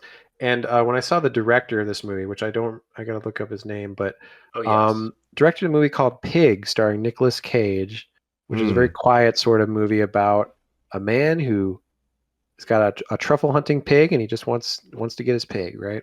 My And pig. it's a very quiet, understated role from Nicolas Cage, which of course is not the usual thing for him. But I think Nicolas Cage has even said it's one of his favorite movies that he's been in Yeah. his whole career. It stars Nice. that one co-stars that guy Nat Wolf or whichever one of the Yeah. twins it is, the Naked Brother band. Or Right. whatever the hell they are. Hereditary. And in this one, he plays a guy with like a ponytail who's like a nice grief counselor. And Right. again, it's like a very understated, like perfect performance. So I'd like to see those two go on to work together a lot, Jacob. That'd Yeah. be cool. Hmm. Absolutely. Michael Samosky is the director that I was thinking of. Sure. So shout Nice. out to him. Better director my than number one. Jim Halpert. Yeah. That's great. Yeah. Hey, boy, you know what? Who would have guessed? And talk about a year of flops. He, of course, had his If Imaginary Friends Oh, film. yes. Absolutely bombed. So is this See the you best later, one? Jim. Oh, without a doubt. Yeah. Okay. So maybe I just In won't A watch Quiet anymore. Place. Yeah, it's the best Quiet Place for sure. Okay. Because like I said, I don't even like the Quiet Place, the first one. All right. I Interesting. mean, it's fine. It's not terrible. It's just a very average sort of like Hollywood monster movie. Okay. All right. Well, day one it is then. Have we Yeah. done it? Have we made it to the final number one? I believe so. It's your number one, right? It's time. Yeah. It's going to be the only. It's a reach, but it's for me. It couldn't play out any other way. If viewers on YouTube see behind me my Wayland Utani beer, it has to be I know it's about to be. my Oh, goat, man. Alien Romulus. Alien Romulus. No two ways about it. You and Jacob stayed true to yourself. That's all I care about. Is that it's. The Well, I'm films surprised you that love the most. you didn't put Nosferatu 1 in this too. When I thought about I thought those would be your top two for sure. they definitely were. Nosferatu 2 was a good pun, but not too good to resist. It could have gone number one. I just think of the year that I spent with Alien Romulus, rolling around my brain, watching it in IMAX in Japan on my birthday. It's like I was equally kind of absorbed by it. I 3D printed my little guy, Wow. It was just my favorite thing, despite CG Ian Holm being a downer. And we talked about, I saw the TV Glow being like a millennial kind of movie. I like that Alien Romulus is like a Gen Z movie. And like, man, the older generation sucks. And we have no sense of mobility. And so they got to take these risks. I like that it's kind of dealing with, maybe I read more into it than anyone else does. But I don't know. I love this movie. It's a lot of fun. It's my favorite Alien sequel. I like it more than Aliens. So, Wow. yeah, Romulus. That's my baby. I'm excited for you to see the home release because supposedly Fede Alvarez says they really nailed the special effects a little more. I'm intrigued by Home. Again, not everything needs to be a TV show. And technically, this Home has to be a different timeline because there's no xenomorphs on Earth at that time period unless they're changing everything. They're on Earth in the AVP timeline, which is separate from the Alien Prime timeline with Prometheus. So AVP is a separate universe from Alien, technically. Oh. Anyway, it's really important to get right. But we'll see how Home turns out. But I kind of don't care. Like, not everything needs to be a TV show. But I'll check it What out. is that? Wait, what are you talking about? Or Alien Earth, sorry. Alien Oh. Earth. I misspoke. The TV show. Oh yeah, they the do. TV show that they're making. It takes place before anything else in the timeline, so technically there shouldn't be any aliens. Right. I did see a teaser for that or something recently. So they're going practical with so that's cool. Yeah. It doesn't make sense. But yeah. Wasn't on my list, but we've had our discussions about this and have more mixed Mhm. feelings about it. But I respect that you like it and it's your number one. I had to follow my heart, and that's what I did, damn it. Yeah. So, should we rattle off our top fives? Let's go around the horn just to recap, and then we'll We could go just over do to... the top tens really quickly. Just recap. I'll just run through it, yeah, if you want to do Yeah. that. Go fast. Yeah. Yep. My list, number 10, The Substance. Number 9, Conclave. Number 8, A Different Man. Number 7, Monkey Man. Number 6, Nosferatu. Number 5, Furiosa. Number 4, Anora. Number 3, I Saw the TV Glow. Number 2, Challengers. And number 1, Dune Part 2. Nice. Oh boy. Number 10, Wicked. Number 9, Wallace and Gromit, Vengeance Most Foul. Number 8, Juror Number 2. Number 7, Dune Part 2. Number 6, The Wild Robot. Number 5, I Saw the TV Glow. Number 4, Nosferatu. Number 3, Kingdom of the Planet of the Apes. Number 2, Anora. Number 1, A Quiet Place, Day 1. Heck yeah. We all kind of have a sci-fi vibe on our number ones, but I'll go back from 10. Yeah. I Saw the TV Glow. 9, Love Lies Bleeding. 8, The Wild Robot. 7, Kingdom of the Planet of the Apes. 6, The Best Christmas Pageant Ever. 5, Anora. 4, Furiosa. 3, Dune Part 2. 2, Nosferatu, Freaky Man Chronicles. And number 1, Alien Romulus. Wow. Wow, look at us. All our lists. They're all perfect. But yeah, mine's the most perfect. But yeah, they the all perfect represent... organism. That's what my list is called. Right. Anyway, where's David when you need him? It's a little alien joke. I'll do the fingering.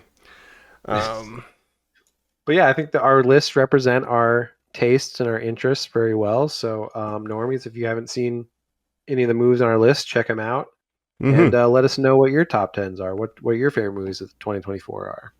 Yeah, absolutely. And then otherwise, let's maybe get over to some final thoughts and maybe rattle off a couple bottom of the barrels. But Absolutely. We'll just do that up. We're back. We decided Colin's list was actually inferior and kicked him off the show. He's in timeout until next week. We voted him off the board. Yeah, that's right. Yeah. He's not a member of the Cobb Academy anymore. No. He wanted to make Amelia Perez the best movie of the year, and I said, no way. No way, buddy. Get out of here. Get out of here. I don't know. Yeah, you said any dishonorable mentions, the Hall of Shame, if you will. Yeah, quick Hall of Shame. I have a couple things. Obviously, I didn't think Amelia Perez was great, but I did want to just say I have a bottom 5 if I could run through. Yeah, go for it. Kraven the Hunter, Megalopolis, Amelia Perez, Madam Web, and Rebel Moon, because I hate Zack Snyder so much. Scargiver. But that's my bottom 5. List. Yeah. Did you see any of those? When we saw Madam Web, we did an episode Madam on it. Web, we did Rebel Moon. Yeah, Rebel Moon and Madam Web. Those definitely would make my list. I haven't seen Kraven the Hunter. I haven't seen Megalopolis, actually, which I was meant to see. And I've heard some mixed things about it. Yeah, it is fascinatingly disjointed. Like it's a spectacle to behold, but I don't think any of it is working. Like it's like a weird car crash. Yeah. I wanted a lot of money just to see it, but yeah, it's I've heard a lot of things about it. So Francis Ford Coppola. Yeah. The copium. You could not save this one, unfortunately. But other than that, there's just some mid movies. Go ahead. I mean, Madam Web is an all-timer for just incredible. Like, how did this get made? Like, this is, so bad in so many ways. But I love it. Adam Scott as Uncle Ben. My favorite addition to the MCU. Or not? Well, that's all dead now. So there you go. Most ADR villain of all time in that movie. Yeah, incredible stuff. And it really, the Sony Spider-Man connected universe without Spider-Man. I mean, really an all-timer for bad movies, right? The Venom trilogy, Madam Web, Morbius, Kraven the Hunter. Any other ones I'm forgetting in that universe? I think that's it. 3 Venoms, Kraven, Madam Web, Morbius. Yeah, and I mean, what a run! What an all-time what a run! Who could have predicted that wouldn't work? everybody when you first announced it. Yeah. I mean, there's not a single good movie in there. No, the best one And is that's maybe incredible to go. Venom 1 is the most Yeah. least bad. It's the Like, least I bad. like the Venom movies because I like, Tom Hardy acting crazy, but yeah, what an all-time run of just like horrible superhero movies. Yeah, I just had to watch Craven to like be able to be at peace that like the Sony Yeah. spider movies can't hurt you anymore. Like they're actually dead. So I watched it I and still need to it's see Venom rough. 3 and Craven. And like I saw the trailers for Craven, it just looks bad. Like it doesn't even look bad in a fun way. It just looks like I don't want to spend 2 hours watching that, It's pretty bad. Like even Madam yeah. Web, I can appreciate it. Like it's entertaining to watch because of how bad it is. This movie just looks boring, It's like it's paint by numbers basically. You know what you're getting when you watch it. But Right. other than that, I just want to mention a couple like just movies that I thought were decent that Yeah. might be worth, I mean, Longlegs was all right. Heretic, I thought had a pretty good premise. I enjoyed A Real Pain. They didn't make my list, but those are some movies that I thought were kind of cool. I don't Yeah. know. Yeah, I read some honorable mentions, but yeah, Juror Number 2, Quiet Place, Day 1, Long Legs, Love's Lies Bleeding, which was on your Mm-hmm. list. Wicked, Sonic A Real 3 was Thing. fun. Haven't seen Sonic 3. I did see Horizon, an American Saga, Chapter 1, Whoa. directed by Kevin Costner. It's a huge epic Western that he's going to make in 4 parts. This was a Dang. 3-hour part, Chapter 1 of 4. It's 3 hours long. And so this is kind of my megalopolis where it's an insane vanity project for Kevin Costner. He spent, millions of his own money to make it. He Right. quit his Yellowstone job to make it, which Wow. he was, obviously paid a lot of money for Yellowstone because that's a very popular show and stuff. So he said, Mhm. you know what, I'm going to make my Western epic instead. And it Oh my was a god. huge bomb at the box office too. So, but I actually kind of liked it. So Fair. shout it Fair. out. Yeah. Right on. Not for everybody though. No. I got Argyle. I actually liked this year. It has a second best cat performance of the year. I haven't seen that. It's just a The silly trailers little. didn't look good to me. It got me because of Dua Lipa, and I ended up thinking it was actually do like fairly Dua Lipa. competent. Yeah. Yeah. Anyway, well, that's the And, top tens and whatever. Anything yeah. else? Gladiator 2, I saw it the Fine. other day. Yeah. Again, if you've seen Gladiator 1, like it's worth seeing maybe, but it's not as good as Gladiator 1. But again, Denzel Washington, best part of the movie. Yeah. Paul Mescal was fine, but yeah, it was just all right. Paul Mescal's okay, and then I'm forgetting his name. Eddie Pedro Munson. Pascal, Joseph Quinn. Yeah, Joseph Quinn I thought was really interesting, and then the other brother that I saw in Fred something else Hershinger. that I can't think of right I now. think his name's Fred Hershinger. Yeah. What did I see Fred Hershinger in recently? I like when he makes his monkey first council Dondus, Yes. right? Dondus. All hail Dondus. Absolutely. Oh, he was in Craven the Hunter as the brother. He's the chameleon. He's Craven's brother. Okay. So he got bailed out too. Well, I don't know. You like the rhino a lot in that movie too, right? Oh man, He's I no like Paul Giamatti. He's no Paul Giamatti. Yeah. Sharks in the Coliseum. Yeah, it was silly, but yeah, Denzel's very funny in it. But Beetlejuice, a movie that I liked more than you. Trap. Yeah. Civil War is a movie I saw. I watched that as well. Kai Spaney, Yeah. Romulus. Oh, Maxine was all right. It's the weakest of those, but it was all right. Smile 2. Underrated, or just better than you would expect. And I saw Smile 1 and it was fine, whatever. It was a very average horror movie.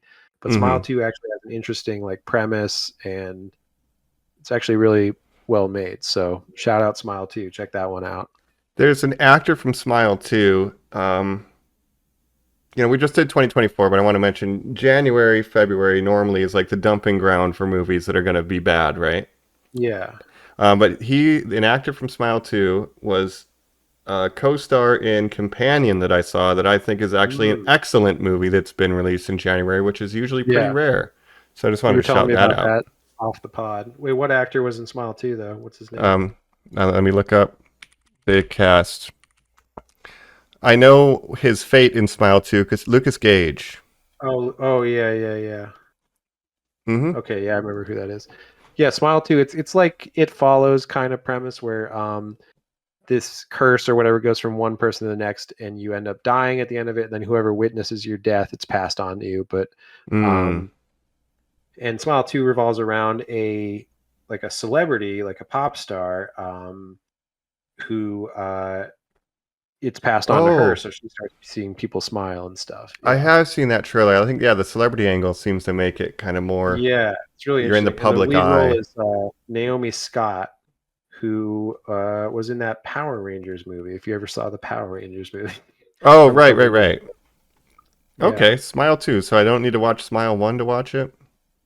No, you really don't. I mean, you can watch Smile 1 anyway, but you could. I mean, there's nothing you can't understand without seeing Smile 1. So, Gotcha. I mean, it's basically a direct sequel, and then it continues from where Smile 1 left off. But all the characters from Smile 1 aren't in it. So really, except for in the Gotcha. beginning. But yeah. Maybe I'll check that out then. Yeah, Uh, if you like horror movies, it's pretty good. Pretty good.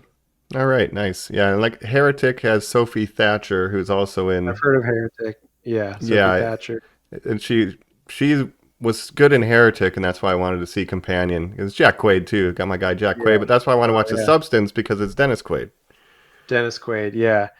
Who played Dennis Quaid played Ronald Reagan in a biopic, the Reagan biopic, and he Mhm. played this role in Substance. And you could not he's so good in this role just because he's like perfect for this character in The Substance, and then this horrible looking Reagan movie because he's like a big conservative guy too. He's like one of the rare Hollywood conservatives, so he's Bummer. into Reagan, but he Fair. gives a great performance in The Substance though. And shout out Jack Quaid, of course. Yeah, I love Jack Quaid, but yeah, they have a lot of chemistry. I recommend Companion if you're looking for a new movie in 2025. Everybody should check it out. You gotta check that one out for sure. Yep. Well, that's That's I think wraps it up. 2024. We new did movies. The Cobb to Meet Awards. That's right. The Listacular. Any actor shout outs or what do you want to see win the Oscars? Oh yeah, let's see. I'll read you all the Best Picture nominations. You tell me which one. Yeah. Emilia Perez. Nora, The Brutalist, A Complete Unknown, Conclave, Dune Part 2, Emilia Perez, I'm Still Here, Nickel Boys, and The Substance. And those two, Nickel Boys and I'm Still Here, I haven't seen, and I've heard really good things about Nickel Boys. Actually, I haven't seen it though. I haven't seen that, and I haven't seen The Brutalist either. There's a couple I'm Still Here I haven't seen, but I guess maybe Dune or Nora. I kind of want a Nora just because it's I think so Nora would be great. unconventional. Yeah. I mean, obviously, I would pick Dune Part 2. That's my number one on my list, but I don't think it's going to win. Anora, I could actually see winning, and I think, that could win. But The Brutalist might win. That's one I still need to see, of course. But it's just so long. Really movie.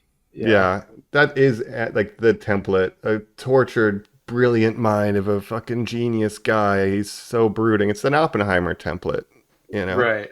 Yeah. Yeah. But I have to check that one out. And then Wicked or Emilia Perez, one of those two musicals might win. Yeah, Wicked gets Best Song, and then I want Mikey Madsen to win Best Actress. Yes, I think. You know what? I don't think she's going to win because I think Demi Moore is going to win for The Substance in that one. That's almost like a legacy one too, yeah. And that you have Cynthia Erivo, you have Carla Sofia Gascon, who I don't think is going to win after everything that's happened. Right. Best actor, you got Adrian Brody, you got Timothy Chalamet, you got Coleman Domingo, Ralph Fiennes, and Sebastian Stan. So for playing Donald Trump. Give it to Timothy. I think they were saying there haven't been any Oscar winners under fucking 30 for a really long time because it's just been a lot of legacy awards. So right. And he's been nominated a couple times and lost to other people. So give it to Timothy. Yeah. Should be for Dune though, for playing Lisan El Gaib. Mm-hmm. Absolutely. When are the Academy Awards next week? I think in a couple weeks. I'm not sure when. Next week is the Super Bowl. That's Sunday. right. So they don't want to schedule it for the same day, probably. No. But Best Supporting Actor, again, I just want to mention Kieran Culkin, who's probably going to win. He's the heavy favorite, I think. But him and Jeremy Strong are nominated in the same category, and they played brothers in Succession, my favorite show that I'm always talking about. That's right. They played basically the two main characters, two brothers. So two of the three or four main characters. But That's so right. it's just kind of funny that they're nominated against each other now in Best Supporting Actor. Mm-hmm. And we didn't really talk about A Real Pain, but that's Jesse Eisenberg directing, and Yeah, it is a good performance by Kieran Culkin. I think he did a really great job in that movie. So it's kind of his movie. Yeah. I don't know why he's technically supporting, but he really kind of carries the movie. I guess Jesse Eisenberg's the main character, then he's sort of the supporting character. I thought he was good, but I also think like if you are familiar with this character in Succession, it's in a lot of ways it's the same character. So it makes me question if he really has range, or you can just play this one kind of character, like the charming asshole character. Okay. Like Succession, the character is different, and then he has a different background. He's like from this rich family and everything, but he's all his sort of mannerisms are very similar. So I wonder if that's just him, or how much of that is acting. So right. I wonder how limited his range is. But I did think he was good in A Real Pain. I've heard that he has a photographic memory. Basically, like he can learn his lines the day of. I guess Brian Cox saw him walk in. He didn't know what scene they were doing, and he's like, "Oh, this is what we're doing." He's like, "All right," and he just memorized it. And he's like, "Did you just get that today?" And Brian Cox is like, "Son of a bitch! I study like for a week to remember this shit." And that's very funny to contrast against Jeremy Strong, who plays his older brother in the show, Kendall Roy, who's very he's a very method actor, and he's very like almost like obsessively method, and that kind of clashed with like Brian Cox's style of acting, which is more like you just go in, you say the lines, and you get out. You don't have to do all this method bullshit. So right. I wonder. And then Kieran's just like, "What are we doing today?" Yeah. Oh, got it. Which kind of represents their characters in a weird way, like if you've seen Succession. So that's kind of funny. Good casting, I guess. Brian Cox was in the War of the Rohirrim. He did a voice for like the King and the Lord of the Rings anime. I did watch that too. It was fine. Yeah, it was fine. Right. But that's the Succession roundup, Yeah. Hey, it's still relevant. But Kieran Culkin, and who would have thought he would come out as the most successful Culkin brother after Macaulay being the sort of the boy genius, being being a kid actor. Kieran Culkin played his little brother in Home Alone. Mm-hmm. And now Kieran's, being nominated for Oscars, Emmys. I think he won an Emmy for Succession too. So nice. Very interesting. Well, I'll tell you, I also wouldn't mind having Macaulay Culkin's wife. He's married to Brenda Song. He just hangs out with the Red Letter Media guys. Like he seems like he's doing all right too. But Kieran's really coming to his own now. It's like dressing the up most as Joe prominent. Yeah. But yeah, good for Kieran. Yeah, good for Kieran. And good for us. 330 episodes. Yeah, we did it. It was a long one. Probably going to be almost 3 hours, but we had a lot to cover in a year in film. So it's still shorter than The Brutalist. So that's right. If you put this on at the same time as The Brutalist, this one would end first. So just think about that. That is a fact. But thanks for sticking through to the end. If you did, listeners, let us know what your top 10s were. Check out the letterbox that's in the description. Absolutely. Let us know your favorite movies of the year. Maybe you loved Amelia Perez and you're going to defend it. Yeah. Maybe I'm wrong. I'd love to hear it. Yeah. Yeah. Tell us how we're wrong. Absolutely. And I don't think we have Lock on next week, so it's going to be a surprise. No. We'll have to talk about it. We'll have to figure out what we're going to do, but whatever it is, I'm sure it'll be great. Sure, it'll be great. It's going to be great. You're going to love it, listeners. And that's right. Yeah, otherwise, check us out on YouTube and, look at all the links in the link zone. Absolutely. Check us out on YouTube. Check us out on wherever you get your podcasts. And we've been your normies. Yep. This is Mike. This is Jacob. We will invite Colin back next week. We'll let him come back. Yeah, we'll let him come back. He texted that he was wrong about the list, so we're good now. Yeah. We're all good. Nope. Y'all take it easy. Enjoy those movies. Yeah, keep on keeping on. Life's a garden. Dig it. I'll catch you next time. That's right. Bye. Bye.